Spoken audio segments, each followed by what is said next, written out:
to get by so we can get to the back. Other than that, guys, good luck in qualifying, and keep chat quiet until we finish. Thank you. Hendrick, and then it was basically a whole lap behind those guys before, you know, third, fourth, fifth place came about. So Richie had a very similar experience to what Talon did this past Wednesday last year here in the Cup Series. So will we see a repeat? You know, all right, happy Monday, guys. Welcome to Full Throttle Sim Racing, Next Gen's Circuit of Americas. 15 miles per hour. Entirely behind Talon's. Man, do I hope that the race is not the same as we had yesterday in the Cup race. Oh my God, was that atrocious. Setup group that Talon Smith is working with. They provide an. So anyway, welcome to. It kind of reminds me of back. Like I said, Full Throttle Sim Racing Next Gen at Circuit of Americas. I got the NerdTube broadcast on for you guys. It is going to be a couple seconds delay. And we have gone to qualifying. I was P2 in practice. We got a guy in here that's really, really quick. So he was well over a second faster than I was. I was about a half a second faster than third. So, we'll see how it goes. Plus, we got Nick in here, Nick Moreau, who didn't take a lap in practice, but he's always fast. So, he's always that. Really good to this section. Yeah, I mean, right now. So, anyway, we're on our outlet for qualifying. Obviously, you don't want to go full throttle with these tires being so cold. I promise you, though, he's going to be going. See what we can lay down in qualifying. We're going down the backstretch right now, so we got a little bit of half track to go yet. Just trying to get a little of heat in the tires, get some heat in the brakes. From basically, you know, right there, I believe, right. I forget what part of the windshield that's called. I know it was there to prevent things from getting through the windshield and stuff like that, and also, yeah, the Earnhardt bar, and as Dustin says in my ear, thank you, Dustin. But yeah, I mean, you know, it was there to prevent a lot of crushing and stuff like that on the windshield, stuff like that. But nice cams we got going here tonight. But this is going to be the trickiest part, I promise you, besides turn one tonight. You're going to see a lot of guys, especially with this car being more dominant on road courses. He's pretty much almost all the way out in the grass. We're going to get 2 laps of this, so. Heading into turn number 12, that's the fastest part. We may need the second lap. The track is really, really slick. Will have to be in. So be aware that there's going to be a lot of guys locking it up down there tonight. And this is another tricky spot right here. Heading into all right, here we go. 15 and 16. A very awkward type of corner, set of corners, I guess you could say, sector, whatever road course analogy or terminology that you want to use. And then the sweeping corners of 17 and 18 all the way to turns 19, which will lead you to the final corner. That sharp, like, a little light in there. Left-hander, going in a little harder than that. Up the hill to turn one. But Jeremy, we're going to have to see what Talon Smith does and what kind of throttle response he has right here. He's getting ready to put a money lap down. Turns 14, 15, and 16, you described it awkward. That also matches me and my personality. So that is no doubt why that's my favorite part of the track. I love it. I call it the stadium corner because you have the nice little section of grandstands right there facing toward those 3 corners in particular. Because along with section unique to any other thing out there, getting a fast lap, you can't get any off tracks or anything during qualifying, or it won't count the lap. Really tight left-hander to get through it, but you see him on his opening lap here through 4, 5, 6, and 7. Just super clean, consistent. You don't see any jerking of the wheel, the car. I got a 1X. I don't know where I got it. Suspension. So I mean, she's driving it with ease, which is surprising. You're almost 2 seconds faster than the guy behind you, and you're taking it that easy around the track. That just really speaks to how that setup is performing here for Talon Smith as he heads back downhill towards turn number 11.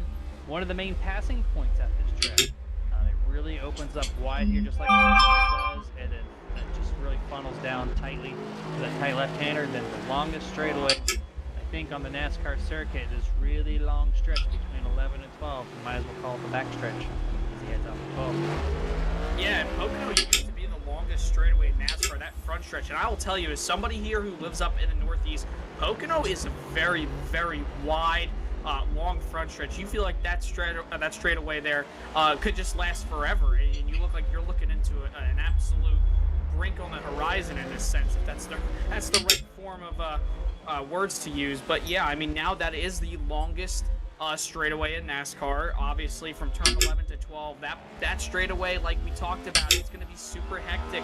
You have where turn 11 goes from being so narrow, and then right when you hit that apex in 11, it starts to widen out. You're going to see a lot of guys maybe try, like you said, Jeremy, you're going to see a lot of guys take a lot of opportunities to try and pass other drivers. But be aware, you're going to see a lot of mistakes there. A lot of drivers tend to, lock it up right there and stuff like that. And also going into turn number 12, like I said, going from the fastest part of the racetrack all the way down to one of the slowest left-handers here on the course, as Talon Smith does go up to the board. And Jeremy, that was the fastest lap of the race session, I believe, right there. He ran a 2:11.60 with Troy Torgerson right now, and the number 39 machine. He's second on the board with a 2:13.38. So that just goes to show you how fast Talon Smith is here tonight. I'm pretty sure he is using a Makoni setup because he did talk about him on Wednesday about him using those setups. So it wouldn't shock me if Talon does have the Makoni setup in that car tonight. I guess it didn't take that last one. It was definitely on his hood. So I mean,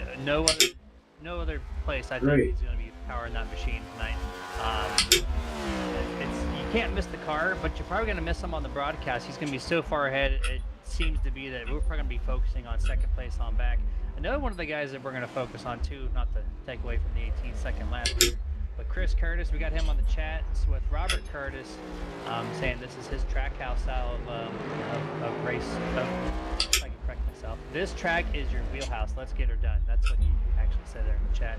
I should not paraphrase.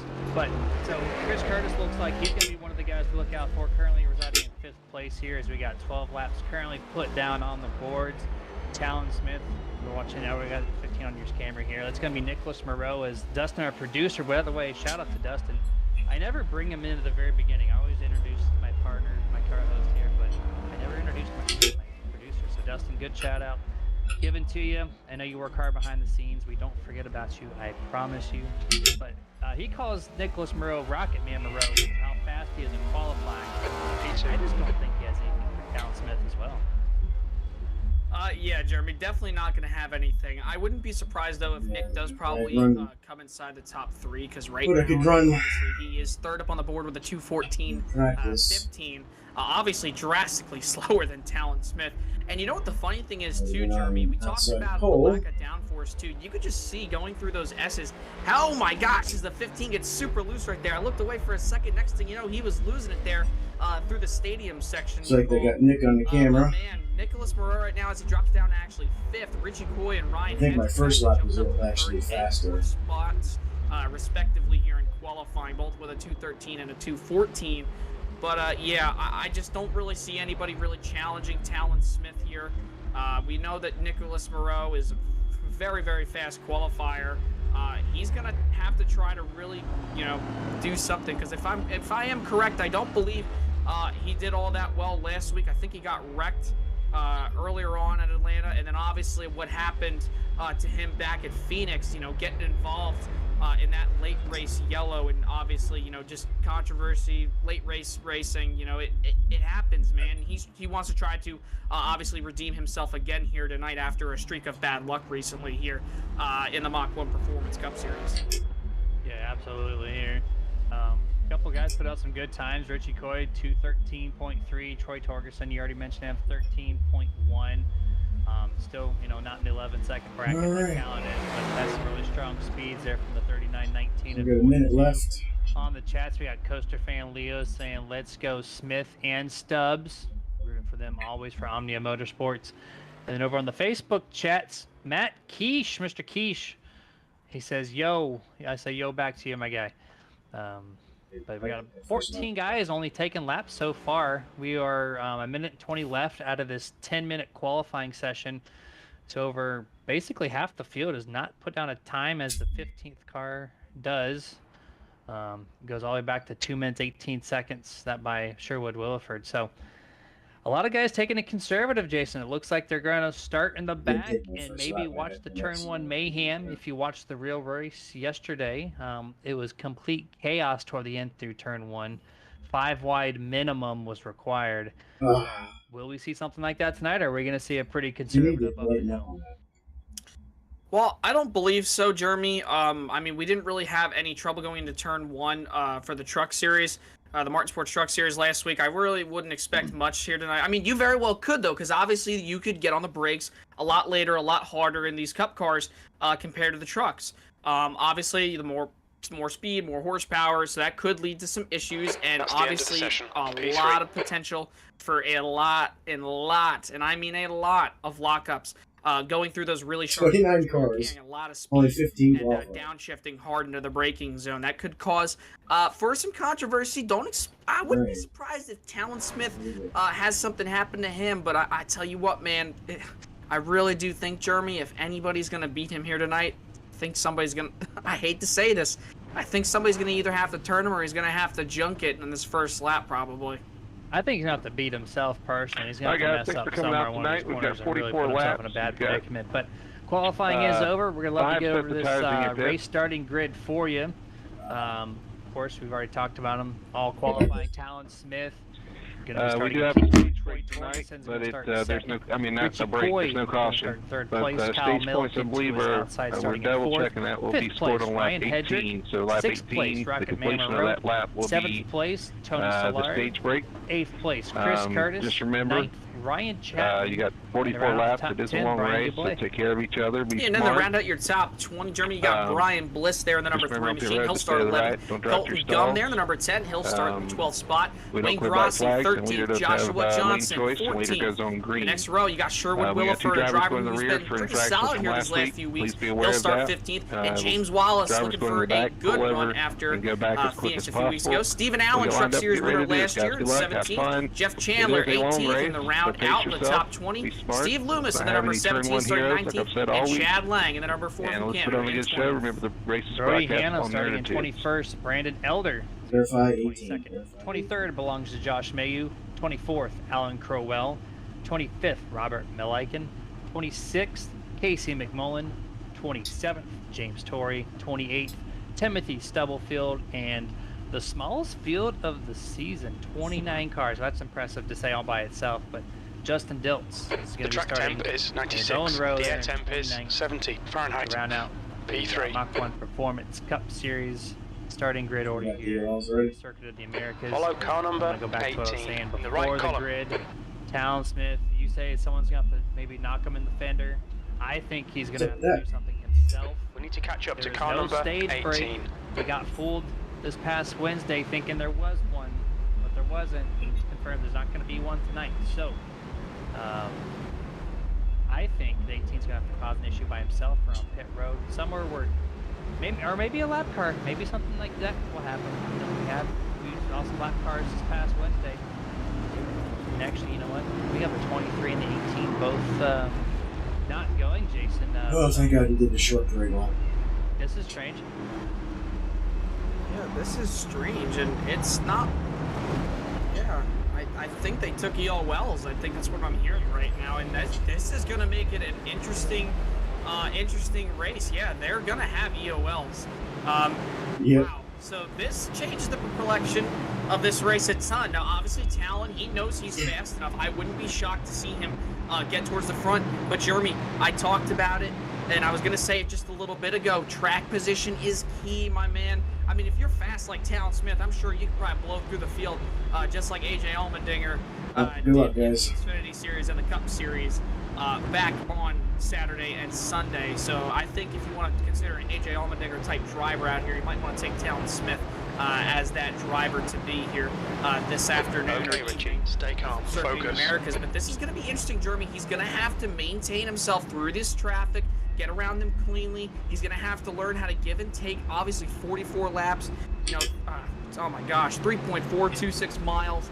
This is going to be a super long race. You know, laps averaging around like 2 minutes and 12 seconds. So do that times 44. That's going to be a long race. So Talon's got a lot of work to do if he wants to get back towards the front and take home another Circuit of the Americas victory here tonight. Far right, clear I was right. trying to find the rule book or something that why the 23 Left and side. the 18 started to not start up.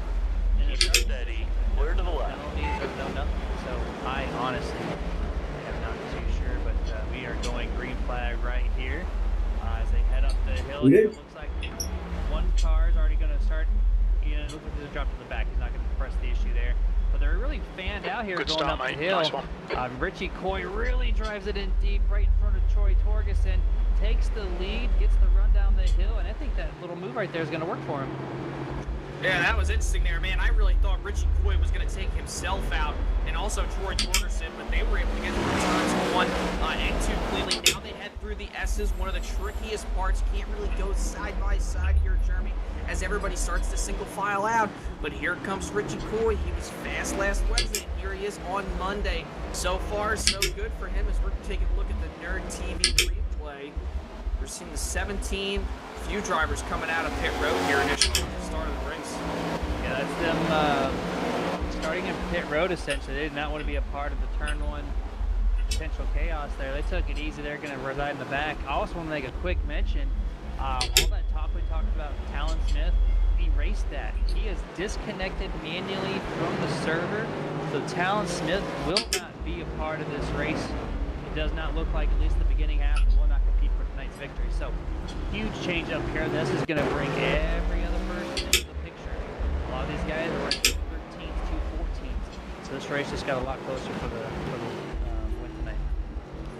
I'm kind of questioning as to why he left. I don't know if And screwed that car some up a little bit. dispute between the league owners. I don't know. I mean, when you know that you're going to be that fast and you qualify more than a second and a half to 2 seconds faster than the entire field, and the fact that you just All right, 43 more laps to go. Almost there. Come up and show up here tonight in the Cup car and are faster than Okay, what Richie, you were just on hit Wednesday. marks. This is looking I good. just don't You're now understand. nine. So maybe we're going to have to get some clarification. Maybe he had something. Obviously emergencies do exist, unfortunately. And stuff. I hope all the better for Talon. Hopefully nothing's wrong. But definitely an odd circumstance if we just go off the fact maybe that he did have some issue maybe with the league owners or possibly just a connection issue simply because it does happen from time to time. So this actually, like you said, Jeremy, this opens up the door for every single one of these drivers who was pretty much here on Wednesday. And Richie Coy obviously already showing the way over Troy Torgerson. Remember, Jeremy, Richie was pretty good on the short runs, and then towards the end of the long runs, starting to fade away on Wednesday. And obviously, with less grip here tonight, tire fall off might be a little bit more of a factor. So Richie's going to definitely have to keep the tires on here tonight if he wants to try to win. Yeah, we'll see how he works it this time around. But last year, he did win this race by a large margin, so he knows how to get it done here. Starting to the Americans right now in the last half, and he's well on his way to. Did you quit? Are you still running? Cup series, but really clean start. Other than Richie making a little dive bomb move, so to speak, in turn one. Sorry, the way you were talking, it just sounded like you were watching a replay. Really spaced out, all single file, all the way back through the field. I know it. It's busy out here. Hard to see this. Just very respectful. Know how to play the patient game, especially at a road. Are you though? Because I'm not. Racing the track and racing yourself with the. It looks like we had a penalty in my ear. Dustin's telling me that Talon Smith had a penalty from Wednesday, which I do not know. I'll have to look further into that. But our last Cup race, I'm sorry, Atlanta. I guess the penalty was for the block, Jason. So the block put him in a penalty, and that's probably why he backed out. Wow. Well, that's probably, Time and I was at guarantee you they weren't going to tell him. 2:14.16. The guy behind has just done a 2:14 Man, and I'm 4:1. not going to lie, Jeremy. I'm kind of speechless. I came in here tonight thinking that Talon Smith was going to run away with this temperature's race. I'm falling. pretty It's sure now all of us did. 92 Me, Fahrenheit. me, you, Dustin, too. I thought, man, it's shocking to see that. Like we said, you come in here tonight, you're faster than what you were Wednesday. And obviously due to his actions for that late block on Richie Coy last week from the Atlanta Motor Speedway, which for the folks, watching last week, late in the stages, the 18 decided to throw a very late block on Richie Coy and caused a massive melee going into turn one. Took out a lot of good cars, primarily everybody up at the front. He was strong all day, and not only that, but ultimately took out himself, and he was the most dominant car that race. So, I mean, I'm just baffled by everything. behind us I don't now, know if maybe they 1.5. did decide to, park him for this race.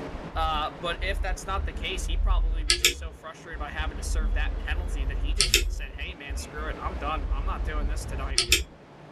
That's most likely the case. And you see on your screen here, that's Robert Malenkin there in the 22. He went wide in turn 12, and then he was really slow to get back going onto the pace. And looks like he went down pit road and had an issue there. So currently sitting at pit road. I don't know if the issue with Robert Malenkin, but he's going to drop back to 27th currently. Last car on the track, last place there. So right now we're watching. Looks like a nice little battle here between Tony Slurry, the 11. Looks like Nicholas Burrell there, the 15. So headed up to turn number 12 here, and also the 47. No, not 47. I apologize. 42. Kyle Milliken. Pretty good battle here. No, speaking of which, here we go. Here we go. A little contact there. I don't think it's going to be no harm, no foul. It's not the actual next-gen car, so... Oh, he spins again. Yeah. Man, he's losing it. He's losing it, Jeremy. That was a perfect example as we take it on board. Great shot from Dustin here tonight, catching all the action. You see him right there. Just locks it up. And honestly, Jeremy, it wouldn't surprise me if maybe he downshifted a little too early. We know, and obviously, even with the old Gen 6 cars, these new Gen 7 stock cars, they tend to kind of get really loose if you downshift a little too early. But that right there looks like a little bit of brake lockup. Cruising right along here. Brake lockup mixed with some maybe early downshifting. It honestly does the same. Yeah, it just does the same thing right here. Could have been a little bit of throttle time too. I mean, could have got back on it, but man, I mean, obviously no harm, no foul. He's still 7th, obviously, because this is a 3.4-mile road course. But that's detrimental to his race. Obviously, being a 3.4-mile road course. See the 98 of Chris Curtis there almost goes wide to turn number 1.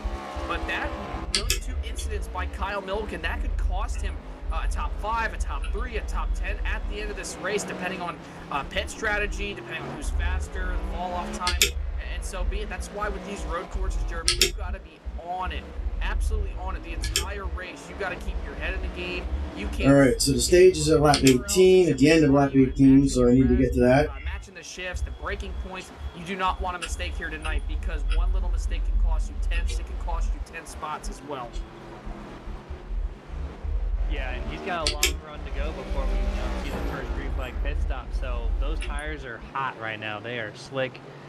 He's really got to take it easy this next few laps to cool down the tires to where they are optimally supposed to be. Back to the 22, Robert Malenkin has backed out of the session. I guess the car has too many issues or something wrong with the PC. Either way, the 22 is out of the race, so it's going to leave 26 remaining. A couple drop out early. But sometimes it happens. It's a pretty good battle here. Looks like here for 15th, 14th place. We're seeing the 23 Brody Honda trying to go to the inside here of Joshua Johnson in the 57. It gets pretty crowded here through turn 12, 57. Joshua locks up the left front tire. Troy cost on me a little bit that time. Quickest right now. And the 23 gives the 57 a little bit of a bumper right there going through the stadium section. Here we go. He's going to try to optimize his position. Got to be easy. Nice crossover there from the 57. He's going to run a little bit wide mid-use of all that racetrack there as he heads into turn 17. But now that car right there on the inside, he's got the advantage over the number 57 of Joshua Johnson. And Brody Hand is going to take that position away from Johnson there. That was really interesting. Those guys almost took one another out right there with just a matter of a few turns. Yeah, Brody Hand tried to make an aggressive move there, and the 10 right in front of him, Colton Gum, he was slow in that corner entrance. So ran a turn to the right, really extend turn 16 out, and 57 almost able to get it back from him. I'm kind of curious too. This is not an official race; it's a league race, right? So the X's don't count your instant points. So I saw a lot of the guys in the Cup Series yesterday running, well into the red part of the curbing, maximizing and minimizing where they can, stay the best time possible. So, I mean, you could run these corners wide as long as it benefits your car. There's no other restrictions from you not doing so. So, maybe these guys will learn something by extending the track out. No, come on. And, make some gains. Seriously. Yeah, I mean, I wouldn't be I'm surprised. doing 10 miles an hour. We're going to see these guys slip and slide, and they're going to be trying to use up every piece of real estate that they can. So it's going to be interesting to say the least, no doubt about it. Right now, we got a nice little battle brewing up. Brian Bliss. I spun doing 15 miles an hour. Got it easy, locking it up. He's got it. He's going to make contact with the 3 almost there. Oh, man, it was close. I don't know if there was contact, but it sure enough was close there. Heading through turn 11, a.k.a. basically like the hairpin, but obviously you go from a downhill part all the way to a hard braking zone. Not even like a little spin. It spun completely around. I did a 180 doing like 20 miles an hour. Here tonight for these drivers, so you gotta watch out as the 10 locks up again right there. Oh my goodness, man. Colton Gum's gotta be taking it easy. He's gotta understand too, you're only 5 laps into this race. You got a lot of track in front of you, got a lot of drivers all spread out. Don't take yourself out too early, man. You gotta be easy getting into the Stupid physics of this car. Because remember, you gotta deal with these tires for a significant amount of laps, and it's not like you're getting a caution. As we take a look here at Richie Coy, who's dropped all the way back to 4th. Oh, and he turned himself around there. Wow. No idea how a car going 20 miles an hour can spin so violently. Back to 4th, but we talked about it, Jeremy. One little mistake can cost you your whole race, and now he's 6.5, almost 7 seconds back from your new race leader, Troy Torgerson. Huge loss there from the 19 camp, because now he's got to recover and also keep those tires in check for the next lap or 2 to get that thing cooled off as well. But I love what the 3 did that last lap. We see the 57 Joshua Johnson getting loose again, cuts the grass off a little bit there. So a lot of guys, there is not. You mentioned more grip on the track. I think there's a lack of grip here. It's just, I don't know if it's just too hot or if the setups are a little too aggressive. We're seeing a lot of different issues here from a lot of teams. Go back to what Brian Bliss did through turn 11 as Colton Gum and him almost in contact. I love what the 3 did. He knew the 10 was going to try to shortcut the corner entrance, so the 3 went really wide into turn 11 and really just swooped that corner up. Didn't make that sharp apex and got a hell of a drive off the corner. But the 10 was just aggressive getting back to the corner. So I think that was a good call. The gap behind's increased to 1.7. Richie Coy, though, focuses on him. He needs to get back into that front where he was. Yeah, here's the replay right here. Nice job to the 3, though. He saw it, though. He saw that 10 coming. He could have kept on going lower, but that's heads-up driving by Brian Bliss. That's a race moment right there that could obviously, like I talked about earlier, could have been very detrimental to his race outcome. But just because he gave Colton Gum a little bit more room than probably he should have, but obviously that could have taken out not only the 10, but could have taken out the 3 as well. So heads-up driving as we ride on board.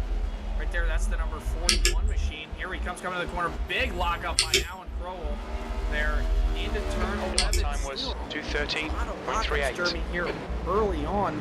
That's not surprising me at all, though. Yeah, the trucks, we didn't see as much of this, but these guys in the Cup Series are just trying to maximize their efforts here. Some of these guys, maybe they got too comfortable running the 37 laps in the Martin Sports Truck Series, and come down here and try to get a little bit more out of their equipment, and they're just paying the price here. A bunch of lockups, a couple spin outs, really using and abusing these tires, as we're only 7 laps into this 44 lap race. I don't know what the fuel strategy looks like for these guys. I don't know if you're going to pit once or twice, but either way, it's pretty aggressive early on. Yeah, to say the least, definitely very aggressive early on. But I tell you what, you know who's being really, really aggressive right now? Richie Coy, all the way, still in 4th. But that last time round, Jeremy, 2:13.38, fastest lap of the race so far. Was only faster than Nicholas Moreau, though, by only a few hundredths of a second. I hate making mistakes like that. That just pees me off. Been kind of reeling him in here these last couple laps, and Rocketman Moreau, he's trying to be just like his name, trying to be a rocket here as he closes in on the back bumper of the 47. You're going to see him heads up driving by him to not run into the back of the 47. You're going to see a lot of guys probably do that later on in the race, especially when the tires are worn.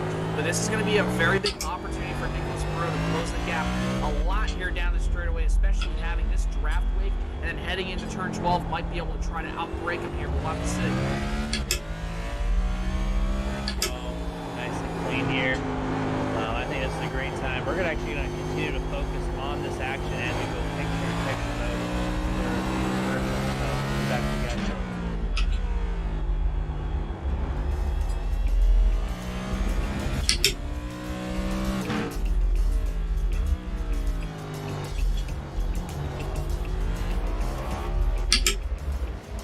gap to Morrow in front of you now, 1.4.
The gap behind is now 2.5 seconds.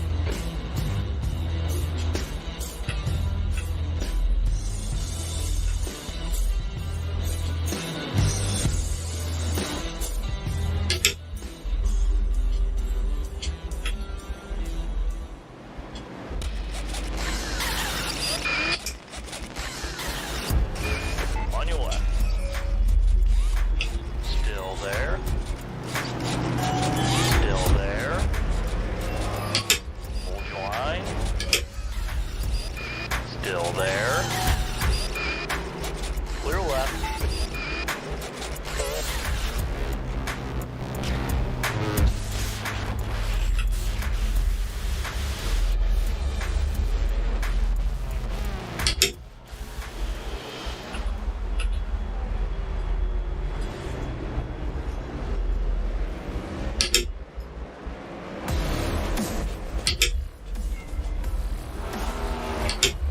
P3.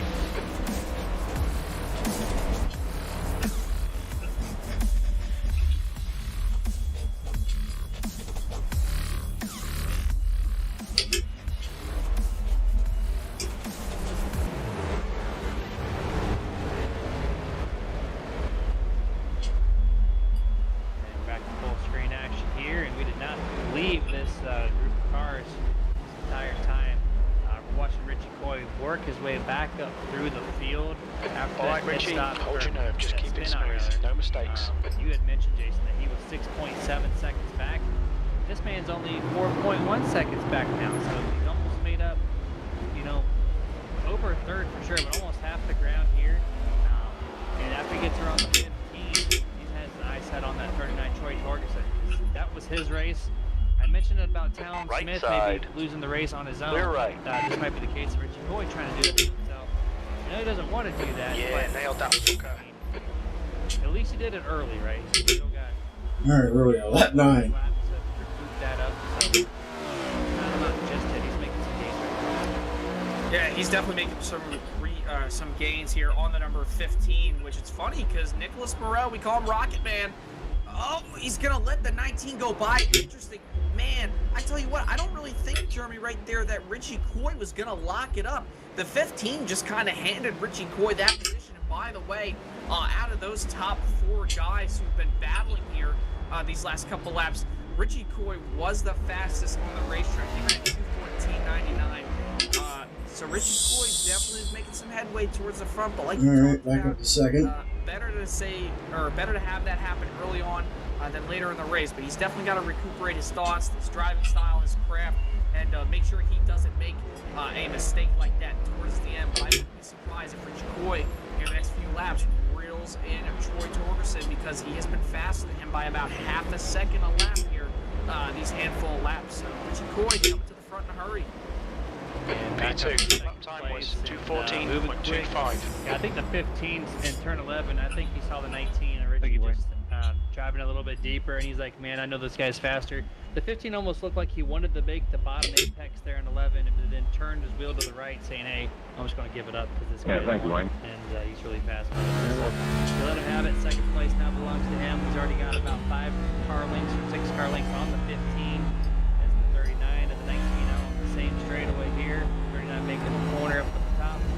did notice too, I don't know if it's just my angles here, but you see Richie lock it up again. These guys are making that corner a lot sharper on the top of the hill. I don't see why you guys extending it up, making it a more of a smooth corner, just at the apex so sharp. There's something good launch off the corner actually. Dripping sweat. In the long run, I would think I'd extend that corner a little bit longer. Yeah, I agree with you, Jeremy, definitely for sure. Because I mean, just think to yourself, the tighter you make your corners, the more tire wear you're gonna put on those front set of tires, and you really don't want to do that, especially late in the run. You can already see tire wear starting to play a big factor. Wood Torgerson there through the corner before he got to turn 11 was super loose. I believe that was turn number 9. That could have been very bad for him. Obviously, yesterday in the Cup race, that was the spot where he was losing it and dirt was kicked up on the racetrack. Obviously, closing the gap. iRacing, It's now you 0.5. know, not being obviously as realistic as real life, you cannot kick dirt up on a racetrack, which I think that would definitely be something interesting. Like I know the Formula 1 games do that with gravel and dirt, you know, tires and stuff like that. So that would be cool to see something. But back to the main point, though, you know, George Torgerson doing a really good job. Tire wear, though, being a factor, obviously. I really don't understand why some of these guys aren't making it a little bit wider of an arc, because, like I said, you don't want to cut those corners too sharp, because the sharper you make those corners, the more you have to turn. Obviously, the more rubber you're going to shred off of those Goodyear Eagles. So, Don't be intimidated by this little shit. Make it work for it. I definitely start making some wider arcs. The guy behind Catching our- has done a 213. Yeah, I know you can get into the gravel, and then the gravel and whatnot will stick with the tire for just a short period. But it does fall off. Catching that traffic for the That's first like some time. of your traction too. But yeah, you're not going to see cautions thrown for sand or dirt picked up onto the track. It's just not going to happen. That would be cool one time, maybe once they get the weather update with the rain, which I have seen some updates on that on their official Twitters and whatnot. Rain could be coming, and so we got to put some windshield wipers on these cup cars virtually to, you know, be prepared. Please, for love of everything, don't put the mud flaps on here. I'm okay with the windshield wiper plate. Just leave the mud flaps off. Going back to the chat real quick. Lucina Leon, if I pronounced that correctly. Thank you. Let's go Gum Hart with the checkered flags. That'd be Mr. Colton Gum in the number 10. Currently running in 16th place, all by his little. Thanks, Steve. Just clocking some laps at this point. He was around some guys earlier, but right now just doing his own thing at 16th. Having a clean race for that team. But yeah, back to what I was saying with the weather and whatnot. It would be cool to see some dirt kick up, but you know that's like a minor thing in the sim. But it is a sim, so maybe one day. Yeah, it would be awesome. And I was talking about it last week on one of my broadcasts with LSR TV. You see that beautiful number 4 Lincoln Camaro there. Big shout out to Ken Block. Obviously, rest in peace. You know, unfortunately taken from us a little too short in that snowmobile accident. I gotta say to Chad Lang, man, that should be on a Ford, man. You drove Fords. Why is it on a Chevy? But yeah, back to the real point. You know, the weather. Obviously, it's going to play a big factor when it does come, because iRacing has been hinting at wet weather conditions for a significant amount of years now. I want to say it's been about 2 or 3 years now since they really started talking about the development of rain on these racetracks. And I mean, if you throw rain into the equation on these sims, and you put these guys in particular here in the Mach 1 Performance Series on rain, none of these guys, I guarantee you, know how to race in the rain probably on the sim, unless, you know, they have some other sim experience from a different simulator. But I want to say, I think if you do put these guys in the rain, I think that the dirt guys are definitely going to do a lot better, and particularly guys who race like super dirt late models, the 410 wing sprint cars, stuff like that. As we had another incident here on the track, and that is unfortunately Colton Gum, a driver who's just been going so wide all night long. Colton just needs to get a little bit easier on the brakes, man. It's unfortunate to see Colton Gum having a lot of lockups. No spots lost, though. Obviously, no harm, no foul. But like I talked about, that's going to cost a spot or two, cost him 10, could cost him 10 positions. Gap ahead is now later on in the 0.21. race. So Colton Gum having himself kind of a rocky start here to this race, as we're only 12 laps in, but it's all George at the front. But Jeremy, I'm seeing a couple guys. You got Rocket Man Rowe and Mr. Coy there. They're gaining very, very quickly on George Wilson. They've been closing Thank about you, Nick. half a second a lap, like I talked about that last time around. 2:14.96 for Troy and a 2:13.59 and a 2:13.48 for the 19 and the 15. And here we go, battle for the lead, Jeremy, as they're gonna go reach down to turn number 12. Coy try the inside, not enough. He's gonna trail behind Torgerson and bring Monroe as long as well with him down this back straightaway here. Yeah, this is going to be a really good race here into 12. Will the 15 make a move, which I'm surprised to see Nick Monroe up here, to be 100% honest.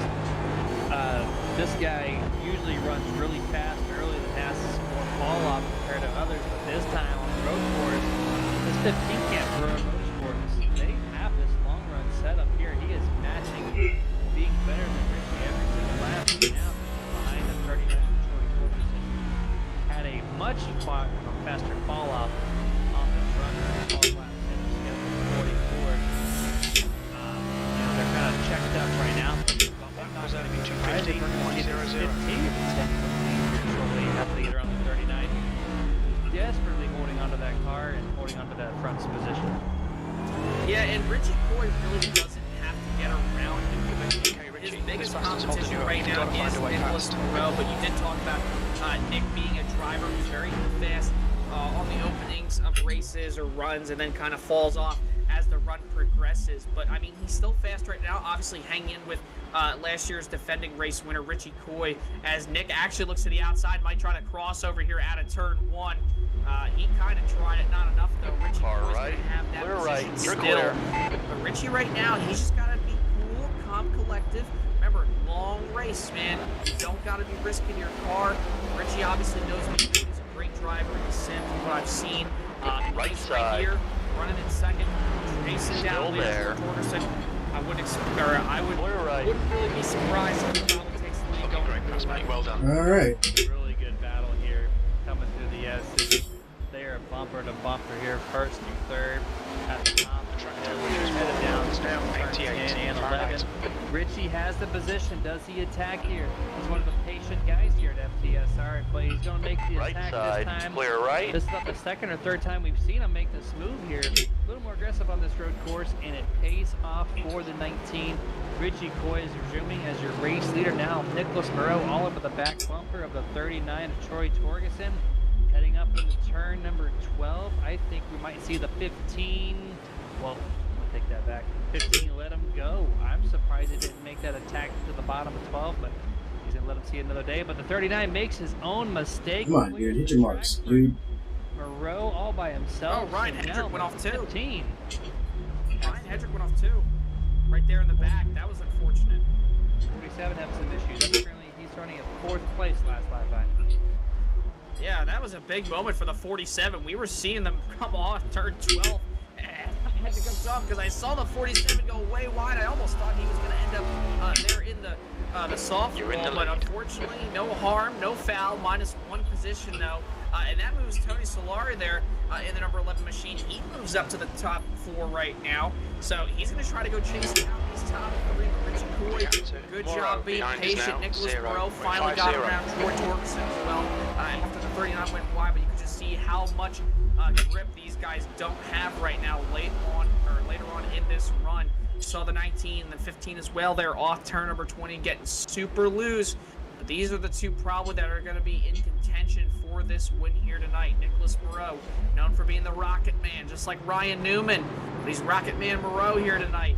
He's trying to run down Richie Coy so fast in those first few laps of the race or these runs, and then just kind of falls off. But he's sticking with Richie Coy right now. I wouldn't be surprised, Jeremy, if Nicholas Moreau is able to get to that number 19's back bumper. These have been two of the fastest guys all season long.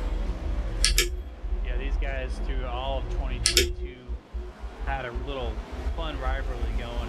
They would just every single race they would be, within maybe a half a second of each other for over half the season. So no surprise to see the 19 and the 15 duking it out once again, 6 races into the 2023 season. And I think, watch that 15. I think he's going to be taking that lead from the 19 before they make their pit stops, whenever that might be. know they're strong here on the road courses. They love it.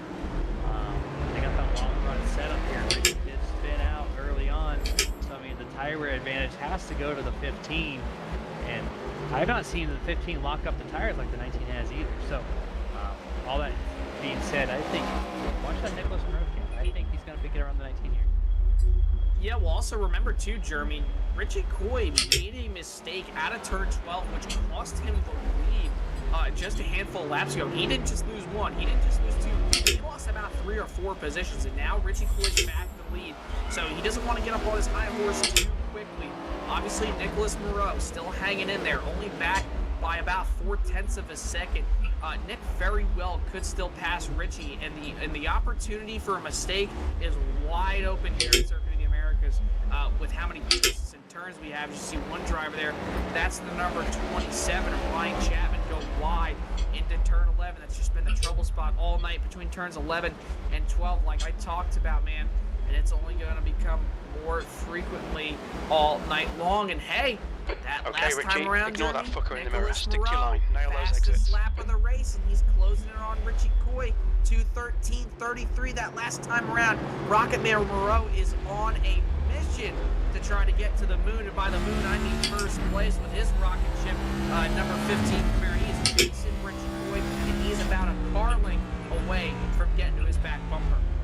Richie's feeling the pressure here, missing the mark through the S's, allow the 15 to remain nice and tight within the car length for 2. Really strong corner that 15 went through that time. 7 now 8, coming into 9, up to the top of the hill. Looking it's a little squirrely there at the very top, headed back downhill. It's a really wide corner there, but at the same token you're headed downhill, so that weight transfer gets a lot of cars sideways. Able to maintain. Turn 11, nice and clean. Goes to the longest straightaway on the Cup circuit here. Is this starting to come Thank you. traffic here? Looks like 27 in front. Yeah, it could be, but here they come down the straightaway. It looks like to me the number 6 machine of James Torrey, actually. So he's going to play a factor, or I believe it might be the 27. Can't really tell there from the camera. It is the number 6 machine. 27.6 just look a little bit very similar, and James Torrey going to get out of the way for these guys. Nice respect given, so bravo to James Torrey there for letting these guys go. But man, Nicholas Moreau is hunting down Richie Coy still. Just can't get around him. But like I talked about, the opportunity for a mistake is absolutely open. And that's not just open, it is wide open for Richie Coy. Obviously making that mistake just a handful of laps ago. I see the 15 get really loose there out of turn number 18, now into 19. Nicholas Moreau is hunting that number 19 machine. Moreau behind is increasing. Here It's now from the 0.8. cockpit cam. You see him head out of turn 20, a little loose there. And here they come up to turn number 1. These virtual guys don't care. You can see the dashboard telemetry all you want. No blur zone on this camera as they head on up the hill to turn 1. Richie had an excellent turn 20, able to gap the 15 by quite a few car lengths. Headed back downhill for 2, 3, 4, 5, 6, all through the S's here. This is where the 15 has generally been a little better than the 19. As we're riding on board still, watching that wheel, nice smooth rotation. We're already seeing the 19 get closer in the windshield here. Coming through, I think this is 5 and 6.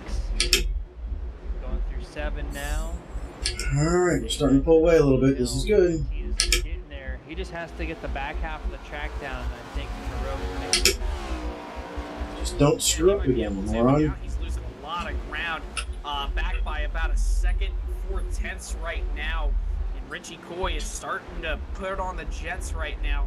Starting to kind of fade away from the number 15 machine. We talked about it, and you mentioned it, Jeremy. That 15 very fast in the opening stages of a run or the beginning of a race. And now he's kind of starting to fall off the pace a little bit. Maybe used up his tires a lot. You saw how much he was able to close in on Richie Coy. Now obviously falling off back a little bit over a second. So, man, I guarantee you Nicholas Moreau is probably just trying to hang in there, wait until the green flag stops come, and hopefully he's going to be able to be on the same strategy as Richie Coy, because I bet you, Jeremy, if those two guys pit together, I think Nicholas Moreau is definitely going to be a lot faster than Richie Coy out of the gate, because we did talk about he's very very fast on fresh tires, and seems to be Nicholas Moreau's wheelhouse. Let's see which one hits first. That'll be the difference of who's going to lead the second half of the run here. We had the cameras momentarily on Tony Solari and Ryan Hedrick, as they had a pretty decent battle there last lap. They've kind of quickly spaced out here. About 10 car lengths now separate 4th place Tony Solari and 5th place Ryan Hedrick. A few laps ago, Ryan Hedrick did have that turn 12 wide entrance there, so I had to recoup from that. But they're still doing their thing. Everybody else is really spaced out, other than maybe going back to Brody Hanna here. Right in front of him, we have the 31 of Jeff Chandler and the 27 of Ryan Chapman, your Truck Series points leader. Still a decent battle here for just inside the top 10. Yeah, everybody's kind of a little bit spread out right now. Morrow behind is now the 1.0 product seconds. of a road course, but here comes the 31. Jeff Chandler had the last couple of weeks very, very tough for him. Nice to see him up in the top 10, sitting in the 9th position right now there in that beautiful number 31 Camaro. He's trying to chase down Ryan Chapman as he heads through the S's. Looks to be a little bit grippier in a sense than that number 27 machine. He's also got Brody Hanna right on his back bumper as well. So obviously, as you see, oh my goodness, right there, Brody Hanna absolutely set it on the 31. Kind of had to go wide a little bit to prevent himself from getting into the back of Jeff Chandler there now as they head down the hill. They start that descent to turn number 11 here. Jeff Chandler looks like he's going to try to make the pass, I believe, on the 27. He will. The 27 lets him go. No, he won't. Talk about crossing over. Not going to happen. The 27 had to lay off there. I believe the 31 of Jeff Chandler might have been trying to come down the racetrack right there to prevent the 27 from crossing over. Not sure. Might have to get a replay on that. But Jeff Chandler able to make the pass. Here comes Brody Hanna now looking for that position on Ryan Chapman. All right, this is the beginning of the stage lap right here. There at a turn number 12. What a drive and turn over Brody Hanna. Just car length back, sends it to the inside of the corner. You see right here on Nerd TV replay. 31, essentially same thing, drives it real deep, uses all the corner with the speed turn left. Gets to the rumble strip there and clears the 27, no problem. And then Brody Hanna has the same exact thing, went through turn 12 and just cleared up a really hard drive into the corner and stuck. There. I think Wednesday Brody and Richie had the same setup, but one was tighter, one was looser. And it looks similar to this case here. Richie's been a little bit more, unpredictable, and the 23 of Brody Hanna just had a really excellent car, very stable all race long. But you make your car tighter, you give up speed. Otherwise, you see Brody Hanna running in 9th place, Richie Coyne in 18, still in the lead, almost a full second, separating him in the 15, which has been about that way probably for the past 2 laps. Is the 15? You mentioned it. Just, Thanks, Steve. Not holding the pace like I thought he was going to. We'll give a quick shout out to the pace. What better way to do it? A set of gloves from Martin Sports, small company with a big time product, home of the sim gloves of all sim racing. They make the most breathable and durable racing gloves the sim world has ever seen. Specializing also in fully customized sublimation printing on everything from team uniforms to shirts and hoodies. They also do custom hats now with their embroidery machine, new to the office. So if you're looking to pick up anything apparel-wise sports, head over to martinsports906.com or on your screen martinsports.gg. When you check out, make sure you use that Super Nerd checkout code. It's going to save you a whopping 25% on basic pickup from martinsports.gg. Headed back to the action here on your screen. Still, I got it down 14 laying out on your screen here with looks like Ryan Chapman trying to make a pass. Defend your position. Don't let him through. And makes a great pass. But all right, there's a stage win. He's going to hit the dirt. Jason is hitting around as well. Yeah, that's the thing though, Jeremy. Once you get Richie, into that that's good sand, dirt, consistency. whatever Keep it you up. want to call it, the second you put the power down, man, oh man, is it hard to gain a lot of traction and get back onto the racing surface. That's just an unfortunate, circumstance there for Ryan Chapman. And I mean, I the pass good, and then Stephen Allen there got right past him. Obviously, Stephen, not that bad of a road racer. Curtin sitting just inside the top 10, right on that bubble in the 10th spot. He was last year's Truck Series winner here. I believe he had a good night just this past Wednesday, and he's looking to have himself a good night here in the Mach 1 Performance Cup Series as he heads out of turn number 20 up the hill. But hey, Hey, sure. battle for the lead a little bit, starting to heat up. Nicholas Moreau, you did talk about that gap was about a second and a half. And then it got to about less than a second. I think the closest I've seen is about half a second. And they've been flirting between 0.8 to 0.5 of a second. Nicholas Moreau, do not count him out yet, Jeremy. Moreau Very behind us fast. now. That last time around, he was about a 1/10 faster than Richie Coy that last time around. It's just all about if Nicholas Moreau can put the power down. Because I'm noticing that Richie's able to put the power down a lot better off the corner. You see the 15 got a little bit tight, looked like maybe a little bit loose there out of the corner. On the 33, a showed Williford giveaway there, entering turn 11. You don't want to be part of anything amongst these race leaders trying to duke it out for the lead. Still about 6 or 7 tenths of a second separating these two, not letting each other go, and this rivalry is continuing. Where'd you make it up to so far? 2023 put on a really good show for you guys Nice. watching Nerd TV, wherever you're watching us at Facebook, YouTube, or Twitch.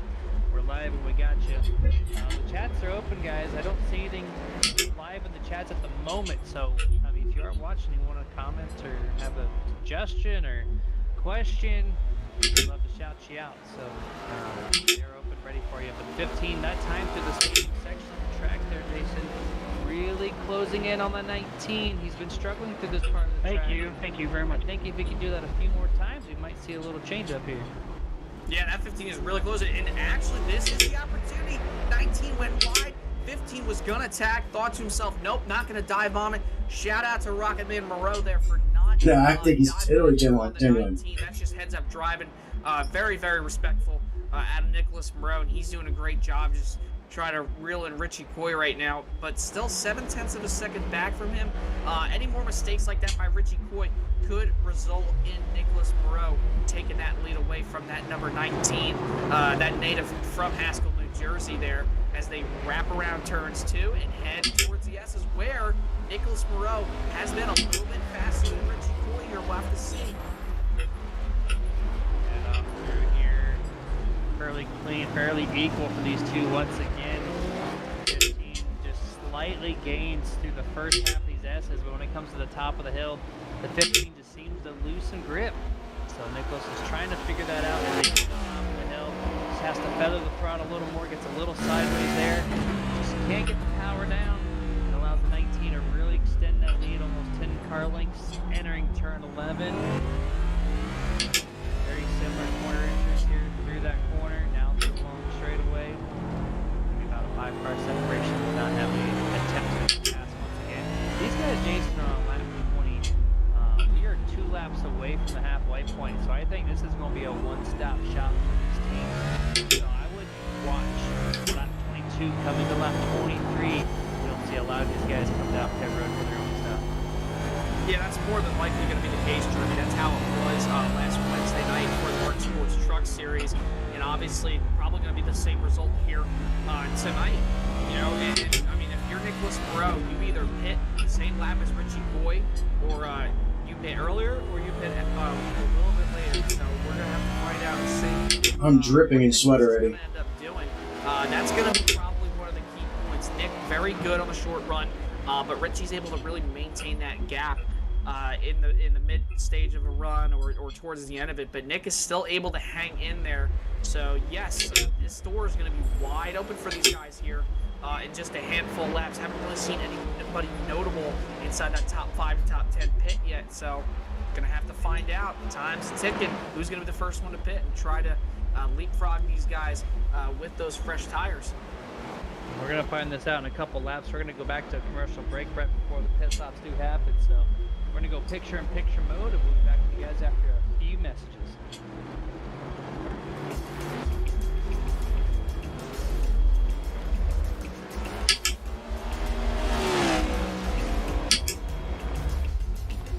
Okay, Richie, don't let this guy distract you.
clear to the right.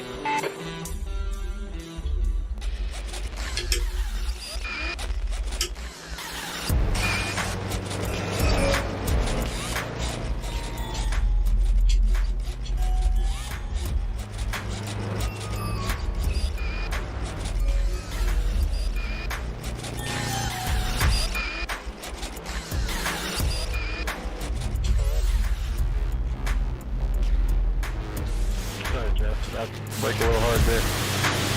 No, that was all me, man. You were fine.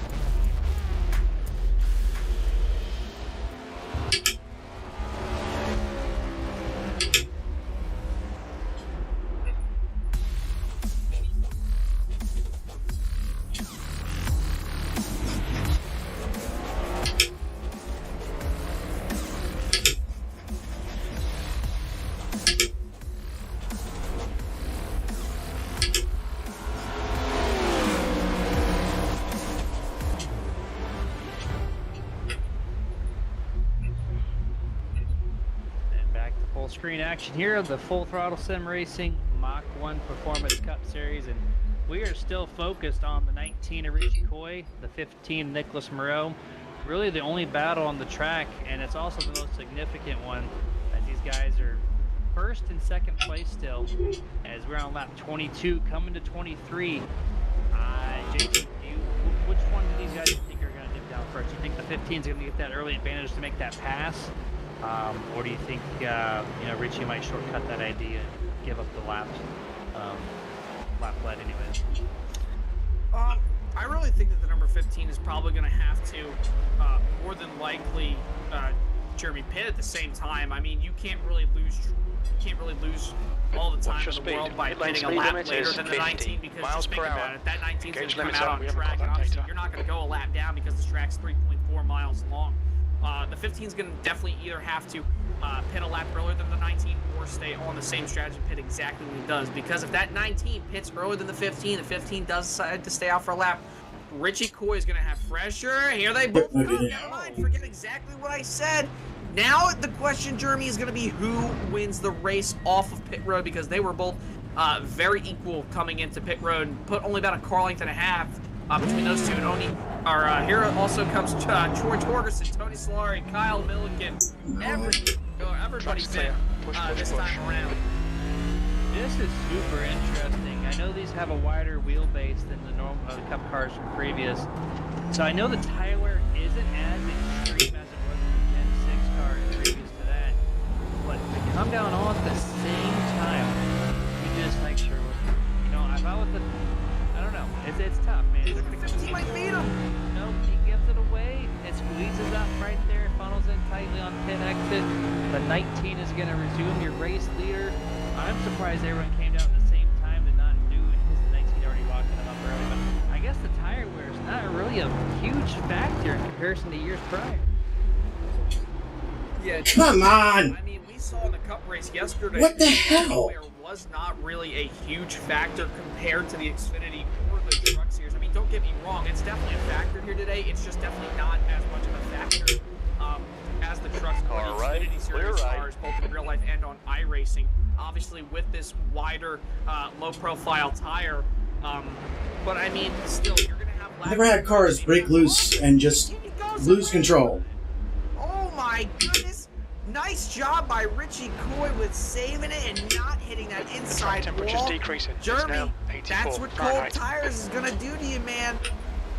I was just going to say, you made that comment when Talon Appreciate Smith was it. making his qualifying lap, his opening lap anyways. He said those cold tires, you can't press the issue, and that's the case right there. Just, that car just got so loose, so free for no reason at the top of the hill. There's no grip in the tires for the first lap, and so that's going to bite him in the rear here, as he is down significantly, like 8 to 9 seconds back of the 15. Now Nicholas Moreau has an open track. The race is his to win or lose, as long as he can keep all of his tires gripped up for the remaining 22 laps. I think we have a race winner unless somehow the 19 does what he did before and just drives up to him. Yeah, and he very well could drive up towards him. As you see the 19 right there. Man, oh man, so close. It's getting into that. I'm at 20. guardrail there. But just look at that. Look at that gap now. He's in front of him. Now he's behind him. And he's not just behind him, Jeremy. He's almost 8 seconds back from Nicholas Moreau. But hey, man, Richie Coy is going to be Richie Coy. Oh, my goodness. Almost hits it there with the left front fender. So Come on, stupid freaking car. That's what cold tires are going to do. Elevation changes, going over the rumble strip, plus cold tires is a recipe for disaster. You might as well call it the disaster cake right there. That's what Richie Coy must have had for dessert there, heading up through down into turn number 11, because that's pretty much what he had. But hey, man, he's been very fast tonight. I guarantee you he could probably get past Troy Torgerson. He's just going to need a lot, and he's going to have no mistakes. But the gap right now, almost 9 seconds for Richie Coy. He's not looking very good right now. Just 57 there. Joshua Johnson locked up going into turn 11 just a few moments ago. He's had a few moments this race and continuing to struggle through the 20-turn track here at Circuit of the Americas. Disaster cake sounds terrible. I would not even attempt to eat one of those. I don't know why you would want it, but I guess Richie Coy in this case, bigger analogy, wanted to slice, was curious, and curiosity killed the cat. And now we're sitting 7.6 behind the race leader, Nicholas Moreau, as he's right behind the 39, Troy Torgerson, who did resume in second place after the little mishap by Richie Coy. The 39, rather, he's running really good on these short runs. He's got the speed. He can match the 19. It's just that long run falls off. So let's see if he made any adjustments to his driving line or the car itself to try to recoup the long run a little bit and compete to give himself a better chance of finishing inside the top 2. Yeah, we'll have to see. I mean, Troy was very good in those few opening laps, but then as those first few laps started to tick off, I want to say, Jeremy, if I remember correctly, I think it was about like lap 4, lap 5. That number 39 machine started to really fall off, and it allowed Richie Coy and Nicholas Moreau to get past him. So Troy is definitely a top 3 car, if not a top 4 to 5 car at the most. And Troy's been doing a very good job tonight. That's good consistency. Keep he it up. hasn't really made a lot of mistakes. I mean, obviously Nicholas Moreau hasn't either, but Troy's been very, very good here tonight. Not the greatest, obviously, but he's been very good, obviously. Being inside the top 3, top 5 all night long. Only lost that lead due to a long green flag run, basically. And here he is now with fresh tires. He's able to really maintain that gap and kind of closing in just a little bit. That last time around, he was actually a 10.5 right, faster Richie, than on the car in Nicholas front. Moreau. The And believe gap's it or now not, Richie Coy was actually the 0.36. slowest out of those top 3 there. Yeah, that little mishap there probably took a little speed off the car early on, but you see make that happen. And this part of the race, Okay, mate, we really think we you're should gonna pass need this to stay guy. focused. And to stay focused, you're going to want to Car right. have a product none other than Roasted Jim's coffee. Still there. Premium right. quality, ethically produced coffee beans from different parts of the world. Delicious blends and flavors that make your taste buds melt with light. Roasted Jim's coffee, always caffeinated, top of desires. Now your coffee experience, each order roasted to perfection on order and shipped straight to your door for peak flavor. So whether it's mellow flavor and some caffeine to get the day started right. Don't let this guy Or distract you. so strong it'll show up on your drug test. Hope we don't take all those. Roasted Gems will have you covered. That's at roastedgems.com. Super nerds. Use that checkout code at checkout for 10% off any purchase. Roasted Gems see the paths from the 19 to the 39. The 39 great apex there. The 39 Troy Torgerson really gives up the corner nose with the speed that Richie has. Hey man, I know you got this. Take On it your with right, ease. clear right. And now the 19 can refocus on the 15 again. Yeah, well, I bet you Richie Coy definitely just had himself some Roasted Gems coffee there heading into turn number 11 because he's kind of turned on the jets. Thanks, Steve. Because he is now obviously still 7.5 seconds back. This is where Richie was really starting to get on, about 2 to 3, 4 laps into a run. He was really starting to reel in and kind of, set himself in some stone. And as I say that, gets very loose there. But obviously getting around a lap car there, heading through turn 19, now into 20. I tell you what, man, I can definitely use some Roasted Gems coffee as well because my butt is definitely very tired after the day I've had I need some Roasted Gems coffee to get me through the next 19 laps. But Richie Coy, that last time around, a little bit slower than Nicholas Moreau. And Pick up behind us wow, now, what a 0.8. lap by Tony Solari. 2:13 even right there. Fastest man on the racetrack. Can't believe I'm saying that, but at the same time, I'm not surprised. He's been top 5 all night long, Jeremy. But wow, this late in the race, obviously no fresh tires playing a factor. 2:13 flat, man. That is very, very impressive there. And actually, if you look on the top right there, shout out to Dustin for the graphics. You see, actually, that's a 2:12.998, so even faster than what the Apex Racing TV Live timing scoring is giving us.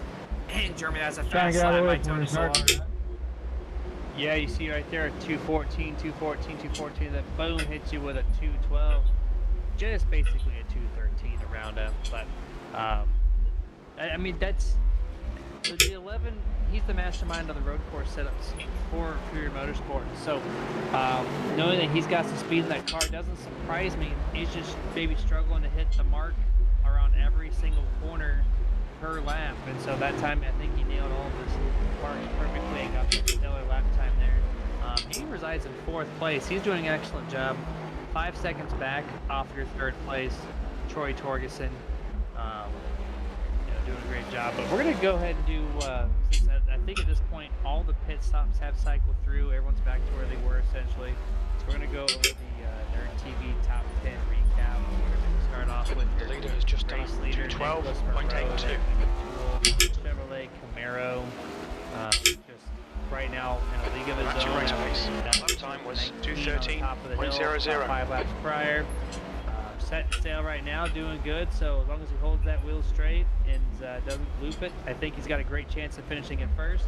2nd place, Richie Coy. We already talked about him and his globe, and his efforts now to come back to the 15 if he can.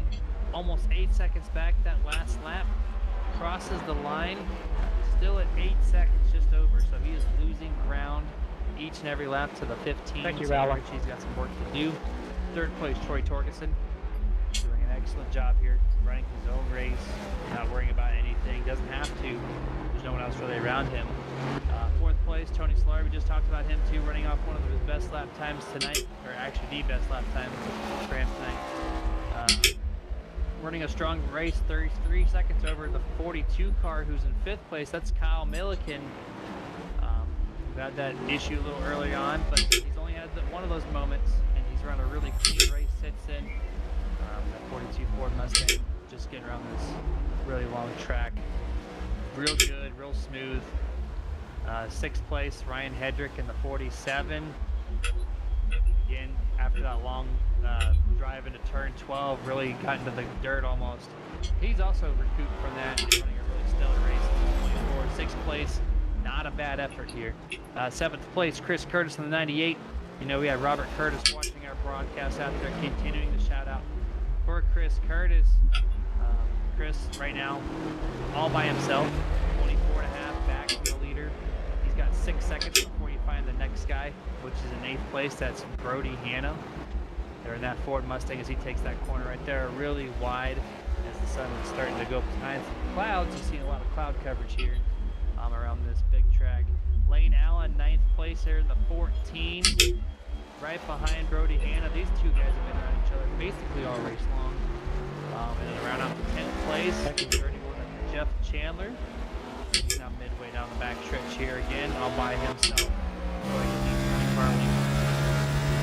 Josh Lee on the screen. That is your Nerd TV Top 10 recap. In the field. And we have about, 14 laps or 16 laps here left, Jason? Yeah, 18 to go right now. Nicholas Moreau ran the fastest lap time. Not that time by, but it was 2:12.82. Obviously not this time by, but last time around ran the fastest lap. And hey, take a look. Richie Coy. This is that moment in the race when he was starting to be really good. Nicholas Moreau, maybe the tires wear off a little bit. Richie Coy that last time around was nearly about a second faster than Nicholas Moreau that last time around. It was about almost 8 seconds. Now it's just under 7 seconds for Richie Coy. 6.69 seconds right now as he heads through the S's. Wouldn't be surprised, Jeremy, if Richie Coy is able to get up to Nicholas Moreau late on in this run. We did see Nick start to fall off towards the end of that first stint there. And Richie Coy is going to be one hard driver to defend once he gets there, because he's been very patient all night, but you give him just a handful of laps to go.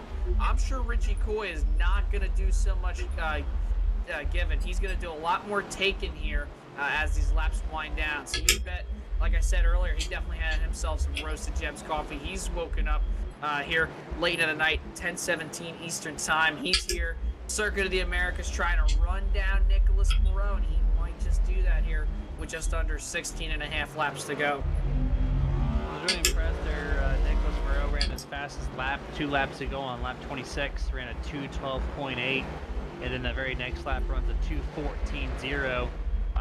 So maybe used up his stuff a little too much that previous lap, and that allowed Richie Coy to close it on in by a whole second as the 15 really goes wide through turn 16 there. Wasn't looking too comfortable either going through the prior corners of 15 and 14. So the 15, I think, has lost its grip, rose really wide through that section as well. So we're maybe starting to see that fall off where the 15 has just done a 2:13 advantages on and the long 1-0. run. So the 15 continues to lock them up. The 19 runs consistent. You know, if you can take off another 0.8 of a second for the next few laps, we might see this 2-car battle resurrect each other again. Yeah, we might. And honestly, Jeremy, that gap right now between Coy and Moreau, it's almost down below 6 seconds right now. The 15 has been making a lot of mistakes these last few laps, especially going into the stadium corners. You saw him lock it up not once, but locked it up twice. So he's getting very loose. Those tires starting to wear out on that number 15 Camaro as he heads through the S's. And Richie Coy, he's just hoping for Nicholas Moreau to make a mistake, but don't think too quickly that Richie Coy can gain some position, or not gain some position, but gain some time on Nicholas Moreau, because Richie Coy hasn't just lost the lead once tonight. He's lost the lead twice. Once going into turn 11, putting the power down too early, and then cold tires putting the power down a little early, going up almost into turn 11, which is what they're heading to right now. Right there is where Richie Coy lost it, pretty much just a handful of laps to go. But it's under 6 seconds now, Jeremy. 5.78 seconds back. Richie Coy is reeling in that number 15 of Rocket Man Moreau. 2:13.10 that last time around for him, and a 2:14.11. So again, an entire second faster than Nicholas Moreau. Richie Coy is starting to make headway towards the front of the field here. Yeah, Richie ran a 2:13.1 that last lap. Nicholas Moreau back to back 2:14 lap time. That time a 14.11. One of the slowest laps Mr. Rocket Man has had this run. And so he's lost 2 seconds in 2 laps. All of a sudden, here we go. It's one of those moments of, well, I got to change what I'm doing now. Or this Richie Coy guy, which we know he's bad fast on these long runs, he will be here. He will get to me. That's no question. So the 50's got to change something up, Jason. The gap behind is now 1.3 The seconds. tires are a little bit different. Different corners. Sector 3 If you is can figure out 0.5 off the what corners pace. those are, it is tricky to do the homework yourself. Spotter. So he's got 15 laps to go at the Why were you not down, Chief? Yeah, I mean, if I'm Nicholas Moreau, I'm noticing too that he's letting that back end of the car, the tail end, you'd say, slide out a lot on exit of these corners to try to make sure that he can get really arced into the next corner. That's definitely going to hurt your tires. And you just see how loose he is. He's really just putting the power down super early. That's going to really affect him. Obviously, that last time around, faster actually than Richie Coy, 2:12.74 for him. 2:13.14 for Richie Coy, so he was able to change up something. Maybe somebody was watching the broadcast here on Nerd TV and told him, said, "Hey Nick, maybe we're gonna need you to kind of pipe it down just a little bit, buddy, because you're kind of losing that gap you have there." And now it's almost over 7 seconds. So Nicholas really just has to try to not really put the power down too much late. He's kind of just, from what I'm seeing, Jeremy, from our perspective on the broadcast, it looks like he's kind of going, balls to the wall pretty much here. These last few laps, just needs to kind of tone it down a little bit, especially the 7 second gap. We've seen Richie Coy have a gap that large pretty much and lose it. So if you're Nicholas Moreau, you want to try to end those last 2 weeks of bad luck here tonight and ended up on a good note with a win. You really don't want to give it up the way that Richie Coy gave the lead 2 times here tonight. And technically the 15, Moreau did run his fastest lap of the race, that last lap, but it was unofficial. He had received a point somewhere around that lap, maybe exceeding track limits. So it gave him the 2:12.7, but the recorded fastest time was 2:12.8. 6 a few laps prior, so 15 is The leader is just down some speed. 2:12.02. Keep that momentum. What is with the shifting all of a sudden? If he can hold that momentum, Your last lap time was 2:13.31. Sectors 2 and 3 are 0.47 0.47 off the pace. Sector 1 is 0.35 off the Very pace. last second. So Okay, Richie, lap times are pretty consistent. Turn 19 as the 15 was going through 2:20. Little action here going down the long straightaway. This is the 47. Ryan Hendrick drives it in super deep. He is not having a good night as far as turn 12 is concerned. Really locks it up, going straight to that corner, slows it up, able to miss the sand trap. He's getting faster, Good and job I on am not. sand trap, because that would really ruin the lap for sure. But Nicholas Moreau once again 2:12.0. He almost hit a 2:11 that time by Jason. Just really just blew it out of the water. Richie Coy to 2:13.3. So all of a sudden, that 5-second gap is almost now 8 again as Nicholas Moreau is taking charge again. Yeah, and it's about to get to 9 seconds. 2:13.31 for Richie Coy that last time around. This is not what he's wanting to see right now. He does not want to see the man that they call the Rocket Man here. You might as well just call him Elton John, because he definitely is the Rocket Man here tonight. You can call him Elton John, you can call him Ryan Newman, whatever you want that relates to the Rocket Man, because Nicholas Moreau has sure enough been the Rocket Man tonight. Late in the second half of the race. Obviously, 2:12.02. That was almost as fast, Jeremy, as Talon Smith was in practice and qualifying. Remember, Talon was running a 2:11, obviously not here.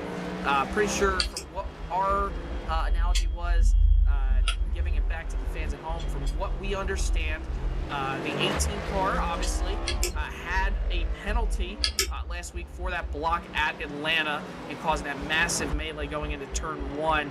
And from what we believe, the 18 said, I'm not dealing with this.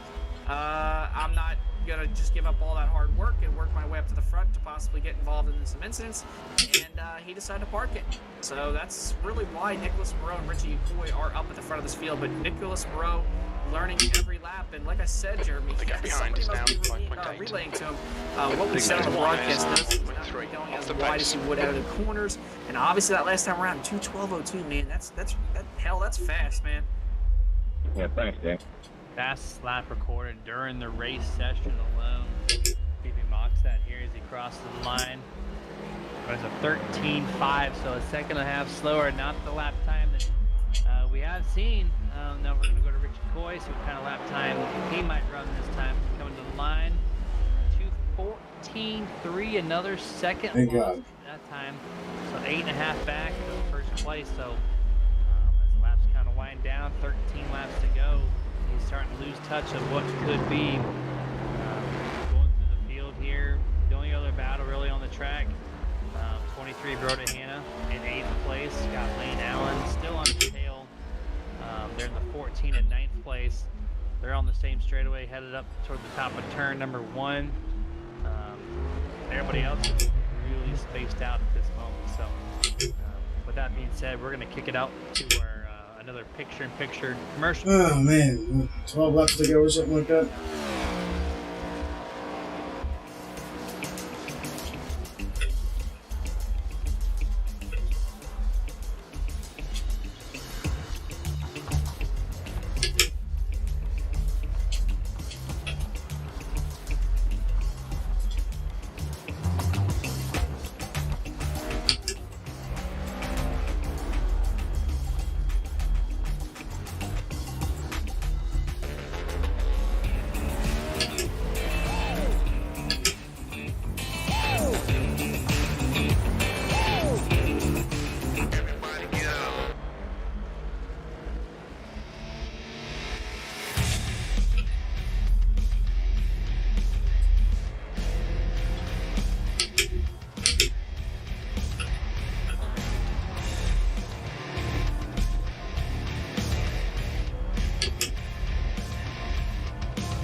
done at 2:13.52.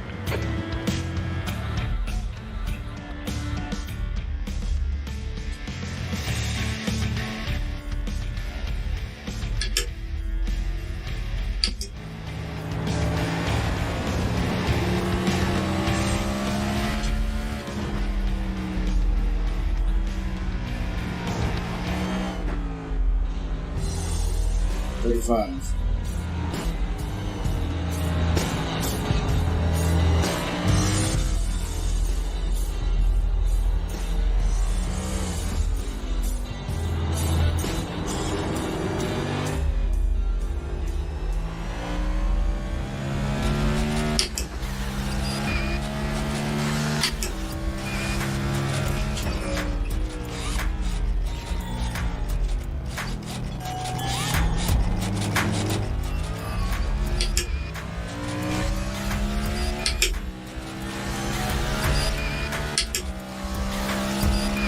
Thank you, Steve.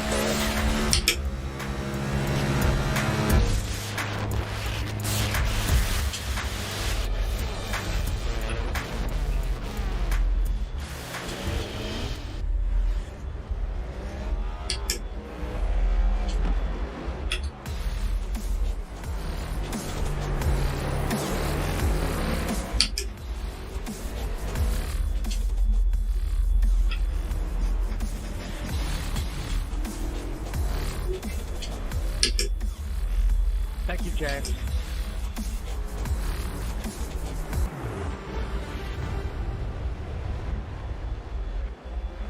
Man back to full screen coverage for the Full Throttle Sim Racing Mach 1 Performance Cup Series, as we are currently on lap 33 of scheduled 44 laps. 12 to go here, about 11 and a half really at this time. We don't have a commercial for him, so I'm going to give another shout out to one of our partners. This has a Sim Racing Points, an all-inclusive league points management system that allows league owners and admins to the ability to completely track their league stats and points with a simple upload.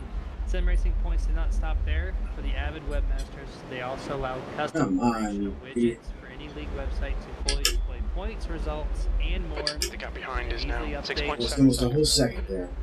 Clicks, and boom, your site is up and uploaded correctly. Everything from the race prior. So, if you're willing to or wanting to make your league look more professional than what it already Now I'm is, shifting to third. head over to simracingpoints.com and check out their prices. And then quickly back down to first. They offer to you. Alright, that being said, going back through, Richie Coy still hanging about an 8-second gap between him and Nicholas Moreau. Tony Solari during the break, you probably saw him on TV all over the map a couple times coming down the hill through turn 1, just getting wicked sideways, allowing the 42 of Kyle Milliken to advance that position, so it drops the left back to 5th place. Ryan Hedrick did lock him up heavy right before the break. He's still in 6th place. And we got Diane Chapman on the chats. I know this posted a little bit ago, but she says, "Go Ryan, go."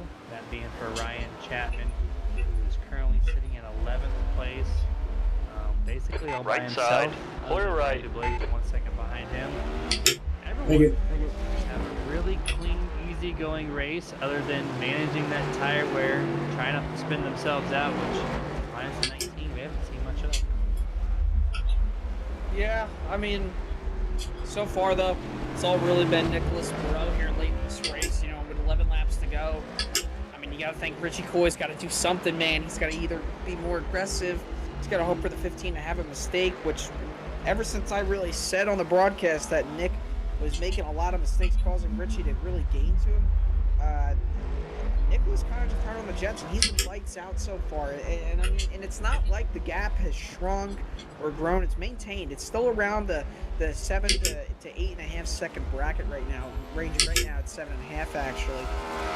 Richie Coy definitely has to do something differently. This is the part of the run though where he will be a lot stronger within the next 2 to 4 laps. But this end of the race, man, Nicholas is actually doing really good. He was struggling there that first half right before green flag pit stops. That time around there, we're at 2:13.93 this time by the line. Richie is going to run a 2:13.56, so a little bit faster by about 0.4 of a second.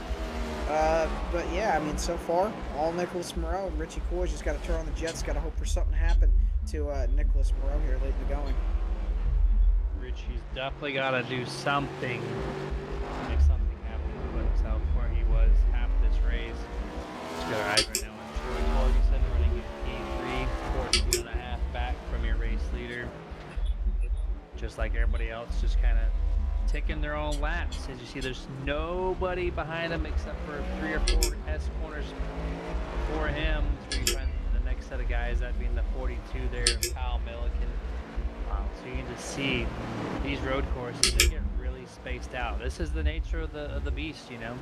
You're not fighting quarters, oval racing. You've got a whole different skill set, going left hand, right hand turns, up and down the hills, throttle management. A bunch of different variables that you're not used to seeing each and every Monday and Wednesday. Here's to the 4, Chad Engel really wide, 19, 20, not so wide there. He does use the green spot a little bit and actually kicks the car a little sideways. Section there. Yeah, just really easy going race, Jason. Nothing much on the track, which is not a bad thing.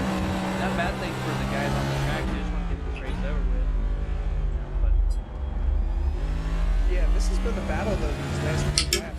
You see the 98 of Chris Curtis trying to hunt down Stephen Allen and Brody Hanna. They're pretty close together. Give it a few more laps, I guarantee they're going to nose to tail here pretty soon.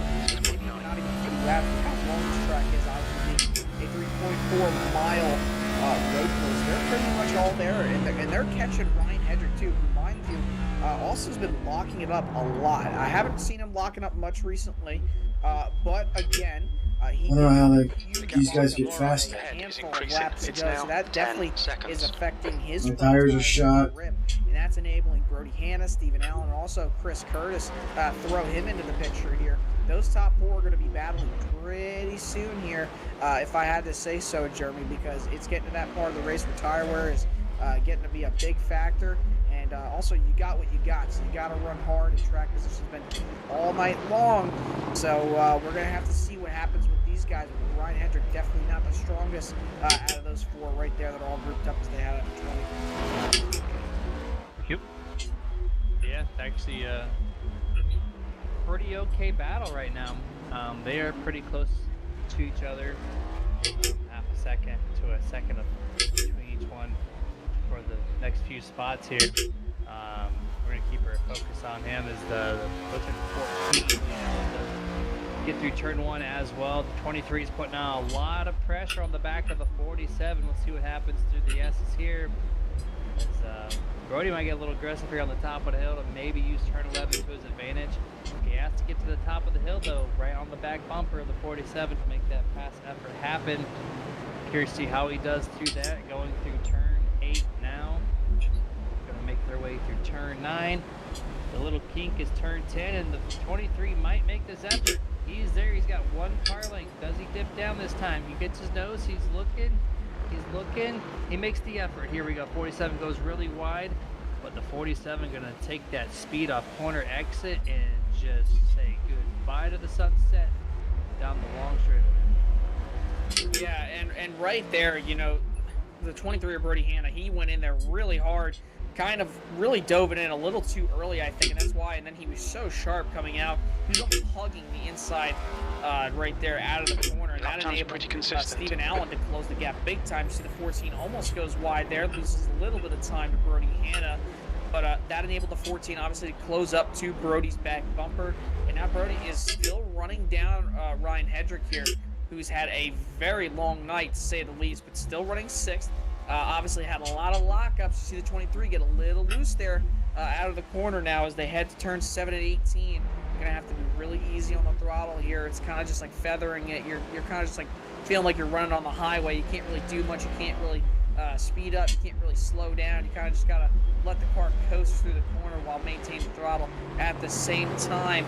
But these guys just have one heck of a battle here. If this 23 can have a good exit here off 20, he might be able to have to run up the hill. No, he doesn't. 47. Ryan Hedrick gets a really good jump there out of turn number 20 as they head up to turn 1 here, with just 8 laps to go. And 47 gets a great launch off turn 20 to get that separation there. He knows the 23 is hungry. He wants that position.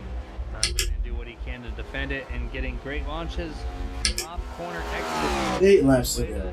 We're almost there. 6th place right now, but last lap, we saw Brody Hanna just do a much better job of going through these S's.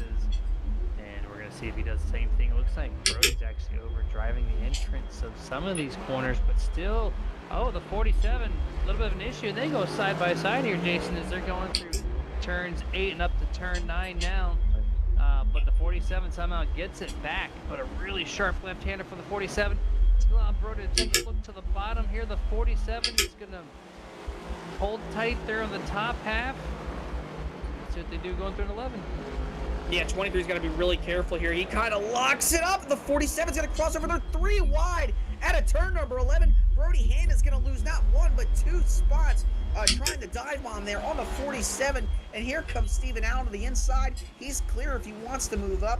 He sure enough will down this long back straightaway. Shit! What the hell? I hate when it does that. To go back, gonna try to not lock it up into turn 12. That right front fender's got a little bit of damage, but he'll take that spot away from Stephen Allen. Now he's to the outside. Now make it the inside. Now back to the outside of the 47. Man, some great racing here for position late in the going with just 6.5 laps to go. And the 47 is trying everything he can do to hold on. The 23 goes wide. Contact made. The 47 goes wide. They're going to be side by side battling here for position as they head through turns 7 and 18. Man, this is a battle. Brody used the 47 as a cushion to keep them onto the track and to push the 47 out of bounds, but able to still hold side by side up until turn 19, with the 47 has to give way to the speed of the 23. Brody Hanna does clear him. They go through turn 20. Brody just loops. Actually, the 47 mimics him, and they both do a little slide action through that corner. Really good race here late in the going. Man, yeah, no, big block. He knew that was coming there. They're going to be side by side up to the top of the hill. Let's see who overdrives the 23. Makes that block, takes his focus away from the track, and allows the 47 Ryan Hendricks to regain. Yeah, Ryan Hendricks going to slam the door there, heading through turn number 2. Interesting line by the number 23 to try to block it down there to the inside, especially knowing that the 47 was pretty much right there as the 23 much better through the S's as they head to turn number 6. Bumper almost being given to the 47 of Hendrick. Here they come, 6, 7, now turn 8. And about to hit turn 9, which has been a troublesome spot for some drivers here. All might put the power down. Here comes the 23. Crossover now to the inside of the racetrack. Here they come. Turn number 10. 23 is going to clear them. And here they come into turn number 11. The 47 almost dives it in there as the 23 tried to go wide. Not enough, though. He's going to be able to put the power down. Gets a little loose. And Hendrick trailing him now as they head to the back straightaway, followed by Stephen Allen. 23 Hanna gets through turn 11 well, which that's been his worst corner when it comes to passing efforts. But the 47 now is going to get the nice draft down the back.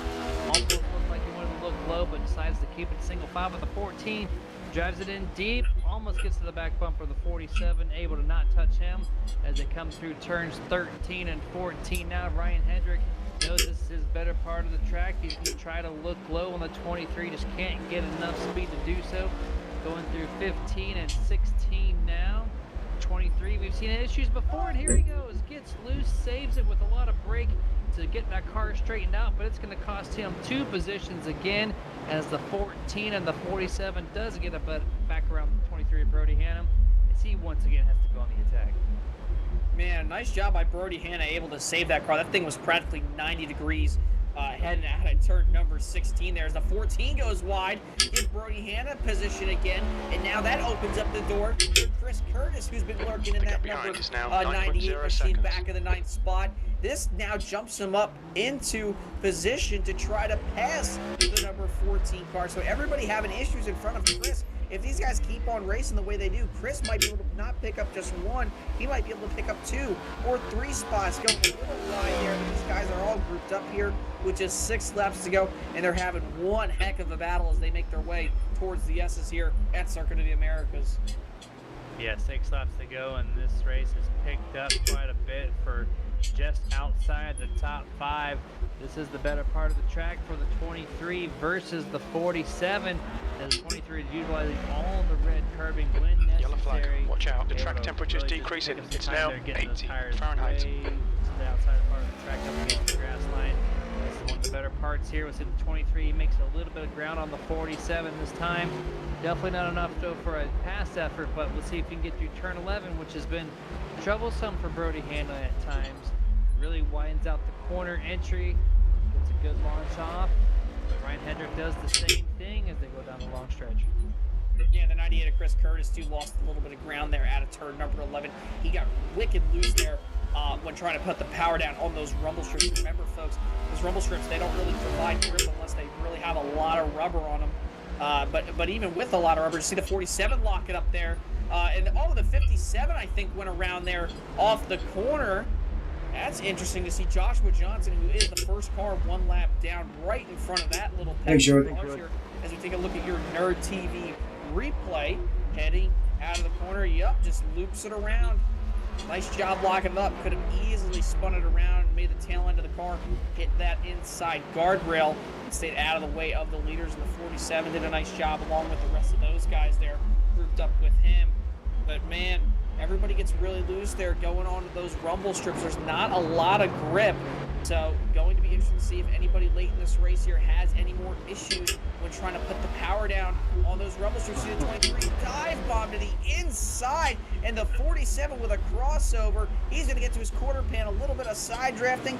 Not that much of a factor here on these road courses. But man, these guys have been duking it out. Reminds me of Richie Coy and his teammate the other night in the truck series. This is just the 47, the 23 battling super hard. 5 to go, 4.5 The to go. 23 has to lay off a little bit here. 5 laps to go, man. Do you think this would be for the lead? These guys are battling for just the 6th spot. Man, I hope you guys are enjoying this. This is one crazy battle here to close up this race. 5 laps to go. Brody somehow caught the 47 as they had a huge gap just a lap prior. Able to get to him, multiple crossovers here. Brody, I thought he was going to miss turn 20 completely, and somehow able to keep it on the surface and then corner prior in 19. I thought he was going to tag the 47. These guys are still side by side. Brody able to pass the 47. This has been his strong suit up through here. And actually the 14, Allen does get around Ryan Hendrick as well, coming through turn 11. Now the 14 drives deep. The 47 thought the driver would be, but does not. Come on through the long stretch and spaced out once again. Now Brody has done this twice. He's got past these loops and he has a problem. Now he has to keep that car underneath him. Last lap was 213, 575. Yeah, these guys are just having such a big battle here. See the 47. Oh, the 98 almost runs right into the back of the 47. That could have been a huge checkup moment. The 14 could have got run into by the 47. The 47 could have got run into by the 98. Brody Hannon now wants to just get away from this mess. He knows he has 3 cars behind him that have an opportunity to try to get around him, but he's just doing a great job. And oh my, we just talked about it, almost looping it around. Tried to put the power down off those rubble strips, able to save it though. Nice job for Brody Hannon. He's getting that lead, and then he's going to try to cost himself again. He's got to watch it. He's got to be careful. Like, he knows he's got the faster car, and that's why he's able to drive between 14 and the 47 twice now in the past 5 laps. Just has to maintain The gap a behind good is now pace, keep 9.2 that throttle seconds. easy, and I think he's got it. But the 47 trying everything he can, just can't get to the corner exit. That's where the 14 of Lane Allen is struggling the most. And I think the 47 is kind of burned up with stuff. We'll have to see in the next 4 laps here. These guys are side by or nose to tail here, going through turn 1, a lot cleaner corner this time. And the 23 is going through his best part of the track now. Yeah, the 23 just wants to try to get away from these 3 guys like I had talked about. But now he's heading into one of also his best parts. He was really making a lot of ground on the 47 there, and you saw the 47 kind of had to back off. That's what enabled the 14 of Stephen Allen to get by him, because the 23 kind of slammed the door heading to turn number 10 and enabled the 14 to get by. And now Stephen Allen is reeling in that number 23 machine. You got to think to yourself, Jeremy, that 23 is probably so shot out right now because of the amount of tire wear he's put on that number 23 Ford Mustang that he's probably got almost nothing left, and that's why Steven Allen is catching him so fast right now. And he's almost right on the back bumper now as he heads down the hill and descends to turn number 12 here. Yeah, halfway through the straightaway here. The 14 has not let the 23 go, as he's still only got about a couple car lengths separating them two. And then the 47 drives it in deep into turn 12. He's missed this corner quite a few times, able to stick it though, as there are 2 car length separation between the 14 and the 47 now. And the Brody Hanna, he's okay in this part. Turn 16 though, he's had a lot of trouble getting the power down on corner exit. We'll see this time what it looks like. The 23 plays it a lot safer, and there he goes. He gets a great launch, able to clear the 14 now by about 5 car lengths or so. The 47 all of a sudden drives it really wide. I thought he had a really good corner, but nope, he went super fast, drove it wide, and now he's got to play some catch up here to get to the 14 if he wants to get back to 7th place.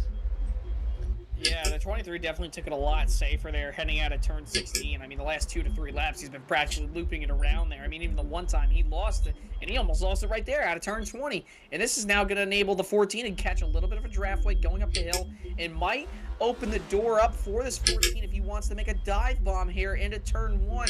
He's definitely a lot better in the braking zone. He gets there. Not going to be enough, though. The 23 is able to put the power down a lot better out of the turn number 1 corner as they head into 2.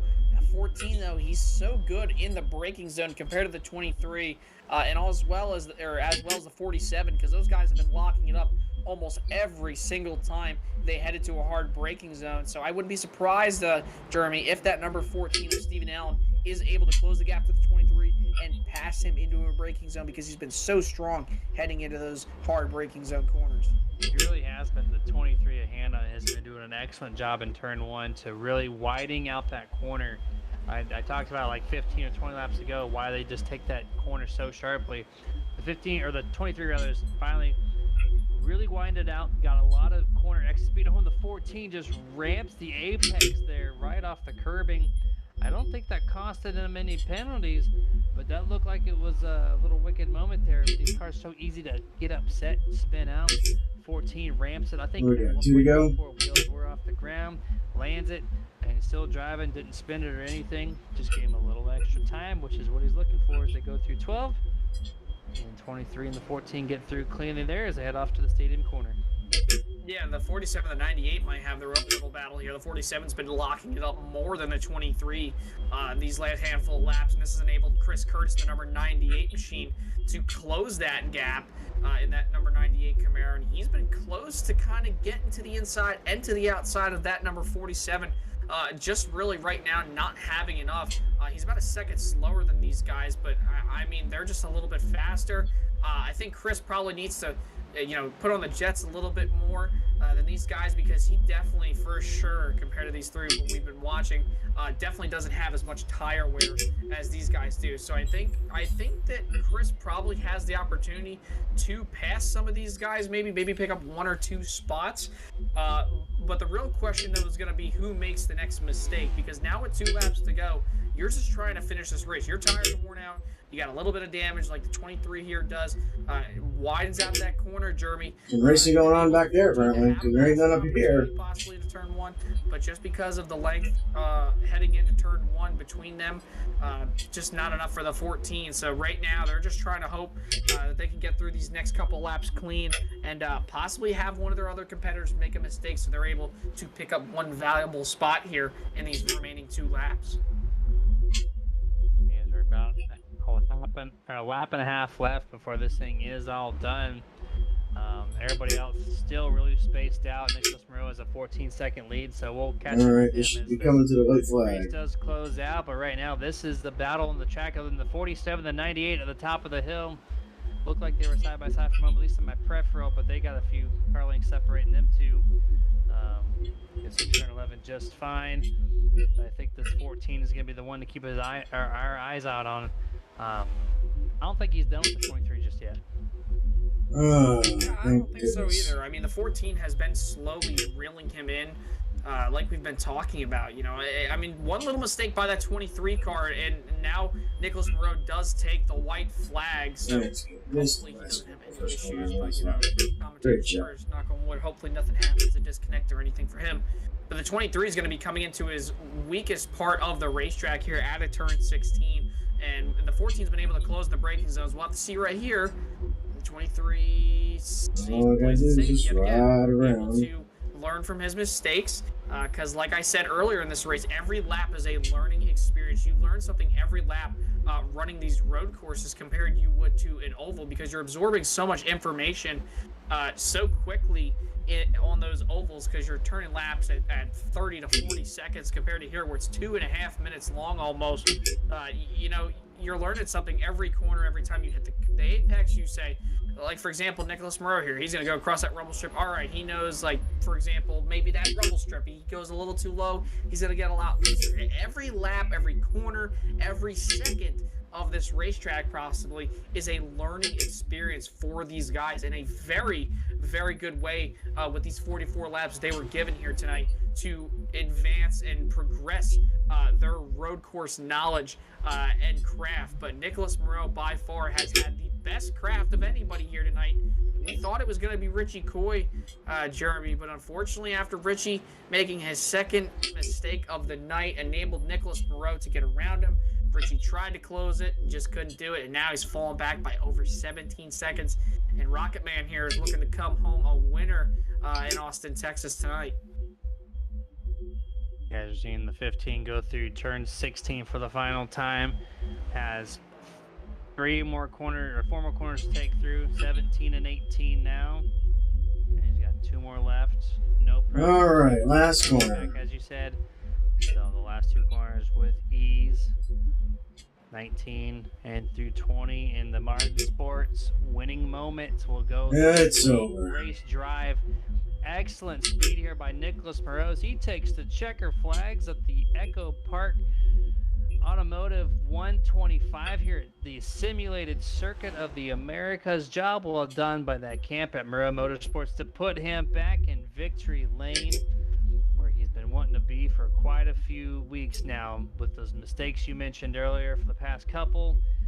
Gets a good string of laps together here tonight. Gets some luck with Talon not putting himself in the race, with the 19 causing himself some issues, and allow the 15 to open the doors and do an excellent job here as 19 does cross second, 39 third, and so on and so forth. And we're gonna watch the 15 burn it down.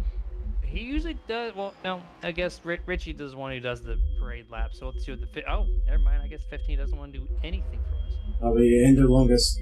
Yeah, that's unfortunate, because I mean he was pretty much lights out. He probably could have been still flying through this race course to get back to the start finish line and do some burnouts. But yeah, as everybody starts to finish, the top 10, all of them still haven't even crossed the line. Jeff Chandler still getting ready to cross that line. Right, I'll give praise to you. And he's working his way only right now into turn number 19. He's just about to hit. Nice win, Nick. Awesome job. Great race, Troy. That was fun. These remaining few laps, pretty much by about a minute and a half right now, Jeff Chandler is shown behind the leader, and he'll cross the line, top 10. A good showing for him tonight. He definitely needed that after a tough night. Ryan Chapman had some issues. He's going to come home just shy of a top 10, finishing 11th. And then Brian Bliss behind him. Quiet night for him. Had some moments in the race that he shined. He'll come home. Oh, we got a couple cars way off track. The 7N, it looks like, I believe, another driver right there. Going to be side by side. I think that was Ryan Dublé, right? Yeah, Ryan Dublé there. Sent him wide. Going to be interesting to see if we can get a replay on that. I don't know if the 7 locked it up. I don't know if the 37 made contact. But, man, those guys had one heck of a battle. It just goes to show you every position matters. The 7 looks like he just went wide. And the 37 just gets by him, man. That was heads-up driving there by the number 37 machine to avoid the number 7 of Wayne Grassi. Yeah, solid effort there. And the 7 made a great pass effort to do it. But at the line, the 37 still beats the 7 just by 2/100ths of a second after 44 laps here. You're that close to each other, and that's going to bring everyone around the track. So we're going to go over the finishing results here. Unofficial, of course. No penalties have been handed out just yet. Nicholas Merho does bring it home P1. Richie Coy is going to finish second. Troy Torgerson third. Kyle Milliken fourth. Brody Hanna gets his top 5. Lane Allen in 6th. Ryan Hedrick finishes in 7th. Chris Curtis 8th. Jeff Chandler in the 31 finishes in P9. And to round out tonight's top 10, the 11 of Tony Solari. Yeah, and then to round out your top 20, Ryan Chapman finishes 11th tonight. Brian Bliss 12th. Chad Lang 13th. Ryan Dublé 14th. Wayne Grossi there. Unfortunate for him to get passed by Brian there in the final corner on the last lap. He'll come home right on the edge of the top 15 in that 15th spot. Colton Gum, tough night for him after locking it up a lot, 16th. Joshua Johnson, another driver who's thankful to leave here at this weird state they call Texas. He finishes there in 17th. Josh Mayu, 18th. Alan Crowell, tough night for him, 19th. And Sherwood Williford, a driver who's been very strong the last few weeks. Unfortunate circumstances for him. Comes home just on the edge of a top 20 in that 20th position. 21st, James Torrey. 22nd place will be Steve Loomis. 23rd place will be Brandon Elder. Finishing in 24th, Timothy Stubblefield. 25th, Justin Diltz. 26th place belongs to Casey McMullen. 27th, Robert Melican. 28th, Talon Smith. And 29th place, Mr. James Wallace. And that's going to complete the 29 car finishing order here, as we're going to go to full screen commercial break, gather up our top 3 and have a word with them. So I'll be back with you guys after a few messages.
And welcome back, everyone, to the Martin Sports post-race show this time, as we're going to recap with the top 3 drivers of what the simulated Circuit of the Americas had to offer for our top 3 runners. And I think 3rd place is available.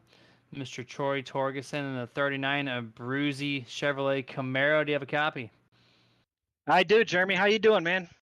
Hey, man, we're doing good up here in the booth. Some low points in the race and some very exciting action for us toward the late end. But for you, you kept a clean race car, minus the dirt. I mean, you had no one really around you. So you just had a really solid 3rd place car. Anything that you could have done different, maybe to crack 2nd or 1st? No, if I would have tried anything different, I would have ended up towards the end of the line there. So I'm happy with the way it ended up.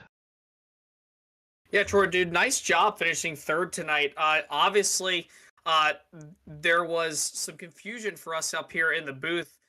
Talon Smith was going to start up front. From what our knowledge was, had that penalty, I believe, from Atlanta last week, and then James Wallace as well. He didn't start. What was y'all's reaction when you saw that Talon wasn't going to be racing? All of a sudden, just parked it and decided not to race tonight.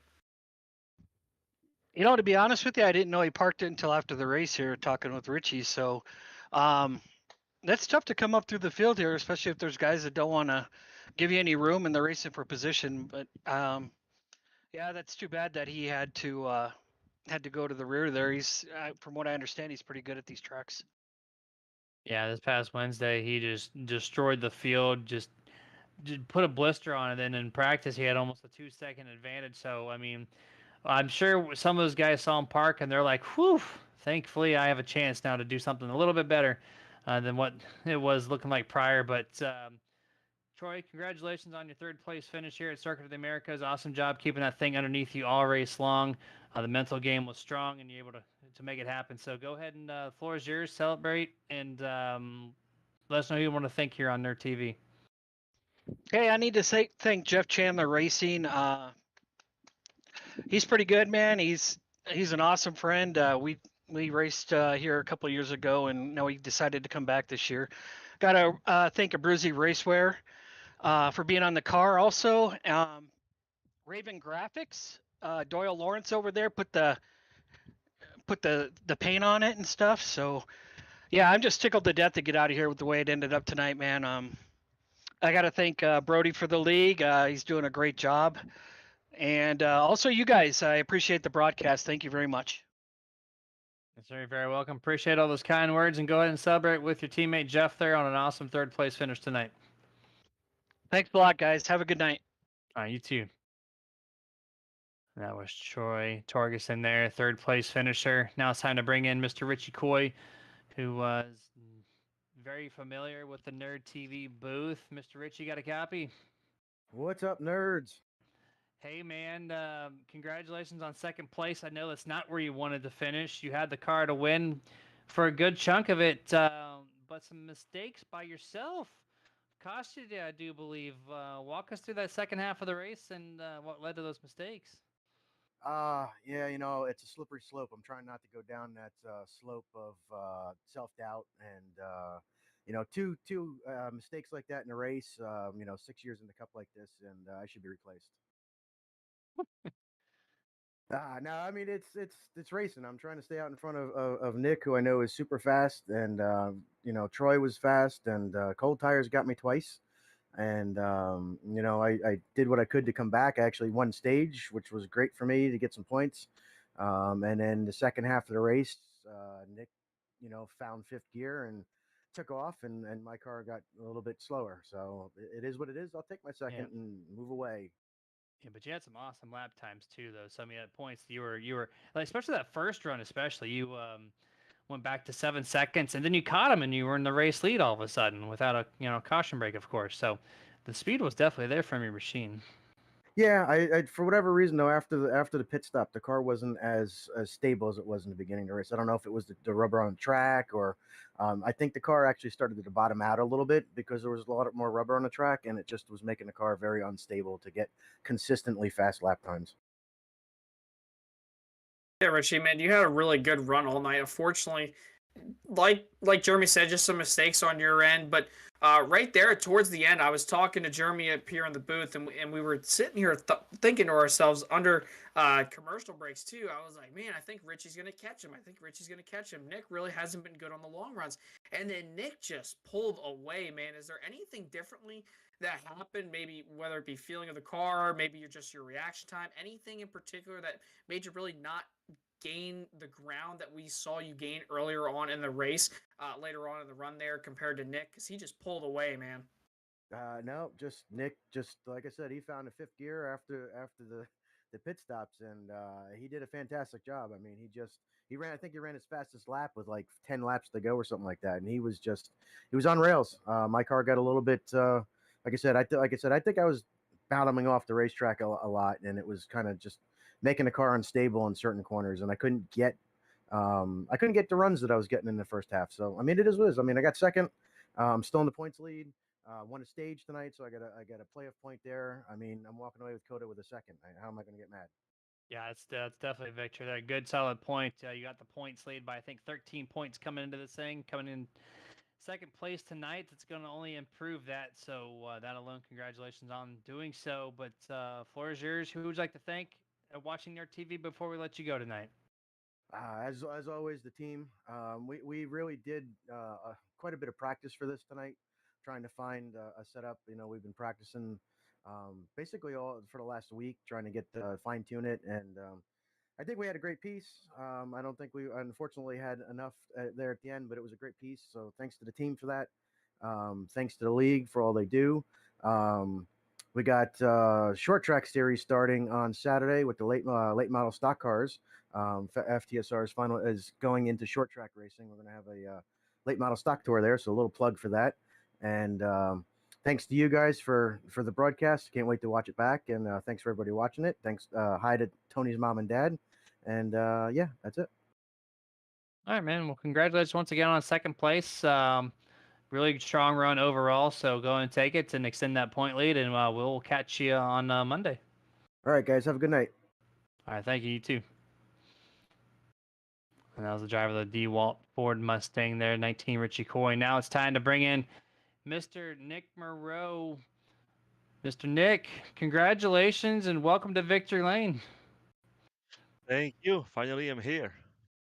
Yeah, a couple of bad weeks, and then you finally found your groove here at Circuit of the Americas, and just awesome job, especially the second half of the race.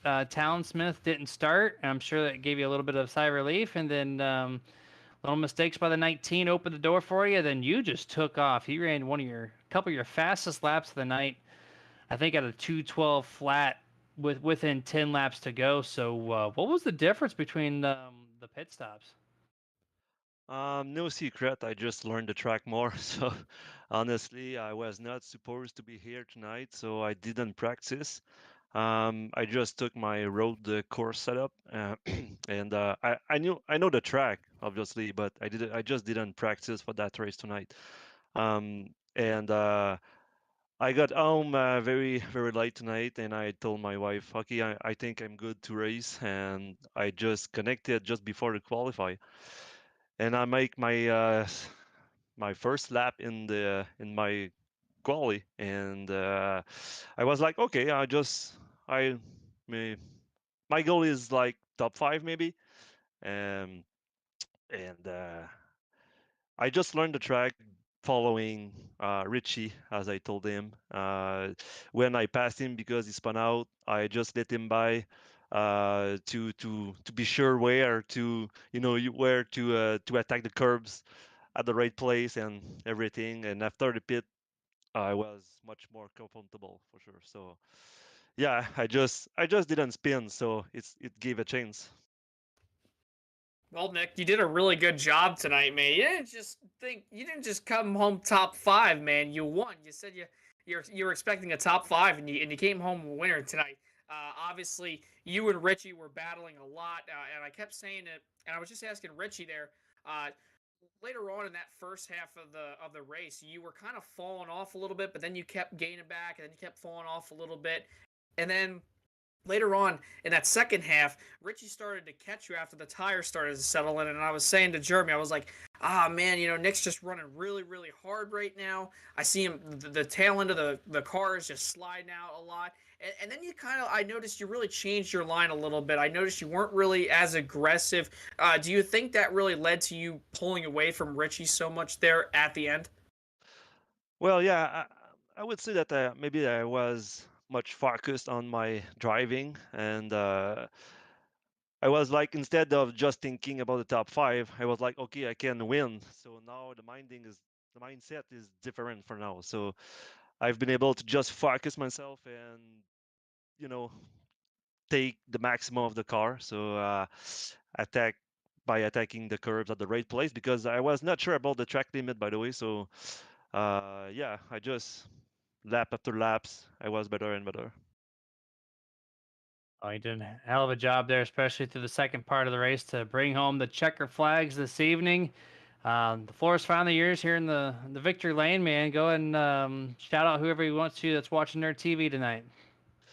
I would say thank to our sponsor Transit. Very thanks to them, and friends watching me, because I text them and okay, I'm gonna race tonight, and yeah. So and thanks for you guys. Thanks for the admin for the leagues, and thanks for all lap car, because as said, I cannot say thanks every time I can pass them, but very clean and just as smart, so you thanks for them. Yeah, a lot of space given out to all the leaders too. So yeah, shout out to them as well. But yeah, thanks for all the kind words, man. Congratulations once again, and we will catch you here next Monday.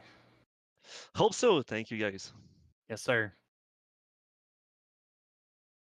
And that was the 15 driver Nicholas Moreau bringing home the checker flag, I think for the first time this season. So shout out to Moreau Motorsports on getting the dub, and he joins his teammate Fred, his brother Fred, who's got 2 of those I think this year. So Moreau Motorsports picking up 3 of the 6 checker flags so far this season. Yeah, man, Nick was very, very fast earlier on in this race. I mean, Troy and Richie, both of them were really, really strong, but Nicholas was just able to kind of get, the larger end of the stick there at the end of the race. Obviously, Richie having his own problems. Nicholas also, mind the fact too, he didn't just have Richie, have those mistakes, and it's not like Nick got this win kind of handed to him. But I mean, Richie kind of wasn't able to pull away from Nick as much in the first half and even the second half of this race before Nick was able to take the lead away from Richie on those fresh and cold tires. So Nick was really able to put his race together and did a very good job. And him and his brother Fred are going to be ones to reckon with for the remainder of the year. They've been so strong, along with Richie as well. I mean, there was a lot of guys here in this top 10 tonight who we really hadn't seen, a lot the last couple of races. So it's good to see some new faces inside the top 10. We talk about Jeff Chandler coming home top 10. He needed that string of bad luck recently. Kyle Milliken, very strong in Atlanta last week, comes home 4th. And some other drivers in last year's truck winner here, Stephen Allen. So overall, very clean race, interesting to see. And Nicholas Moreau did one hell of a job wheeling that thing here tonight. Yeah, absolutely sure did, and brought home the W for the first time for himself this year, and more to come his way. I'm sure he's thankful he was able to make the race tonight on that last-ditch effort to get into the session. But we're going to close out the broadcast here for Nerd TV. Going to shout out our sponsors one last time. But first, Full Throttle Sim Racing. Thank you for letting us do this with you guys every Monday and Wednesday nights. This league has been doing it for 17 years. So if you want to be a part of the action with us broadcasting, or the other 2 series, or the new one on Saturday, the Late Model Stock Tour, join up on FTSR.net. Mach 1 Performance, the Monday Night Cup Series sponsor. It's a fabrication shop that's produced champions from the NASA, SCCA, and more. So if you're looking to get your car repaired by the best in the business, visit them on Facebook at facebook.com/Mach 1 Performance. Sim Racing Points is your all-inclusive league points management system that allows you to completely track your league stats with one simple upload. If you're interested, go ahead and visit simracingpoints.com. Martin Sports, top quality apparel to make you look stylish and feel comfortable. See the whole apparel lineup at martinsports.gg. iRacing iFlag. Get notifications of fractions of a second faster without ever leaving your focus off the racing action. Visit them at iRacingIFlag.com for a full product line. The Butt Kicker, ultimate feel from a race car with the haptic response system by the Butt Kicker. So you're going to head over to thebuttkicker.com to see the full product lineup of their haptic products for your sim rig. Team Watson Racing Setups. Get quality professional built setups for all your asphalt oval needs. Visit teamwatsonracing.com for pricing and packages. And lastly, Roasted Gems Coffee. Premium coffee beans roasted just for you. Start your day the right way with coffee from Roasted Gems Coffee, and that's at roastedgems.com. All right, Jason, it was a fun night with you tonight. We will not be here this Wednesday. We told you on last Wednesday that Dustin's son has a surgery. Pretty intensive surgery here, so hopefully everything goes well. Best wishes to our producer Dustin as they go through that recovery after the Wednesday surgery, and we'll be back with you guys this coming Monday as we're going to catch the Cup action at Richmond. So until then, you guys stay safe and to get your nerd on.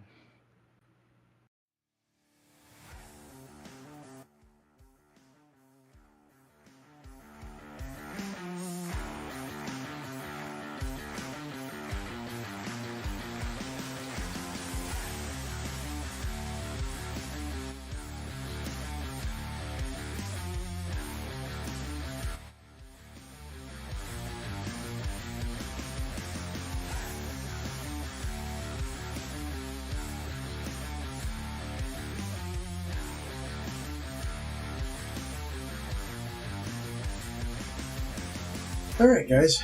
So that's our night tonight. Thanks everybody for watching, and we'll see everybody on Wednesday. I don't know where we are. I think we might be Richmond this week. Texas, maybe. I don't know. We'll find out. I'll find out by Wednesday. But everybody have a great night. Thanks for watching.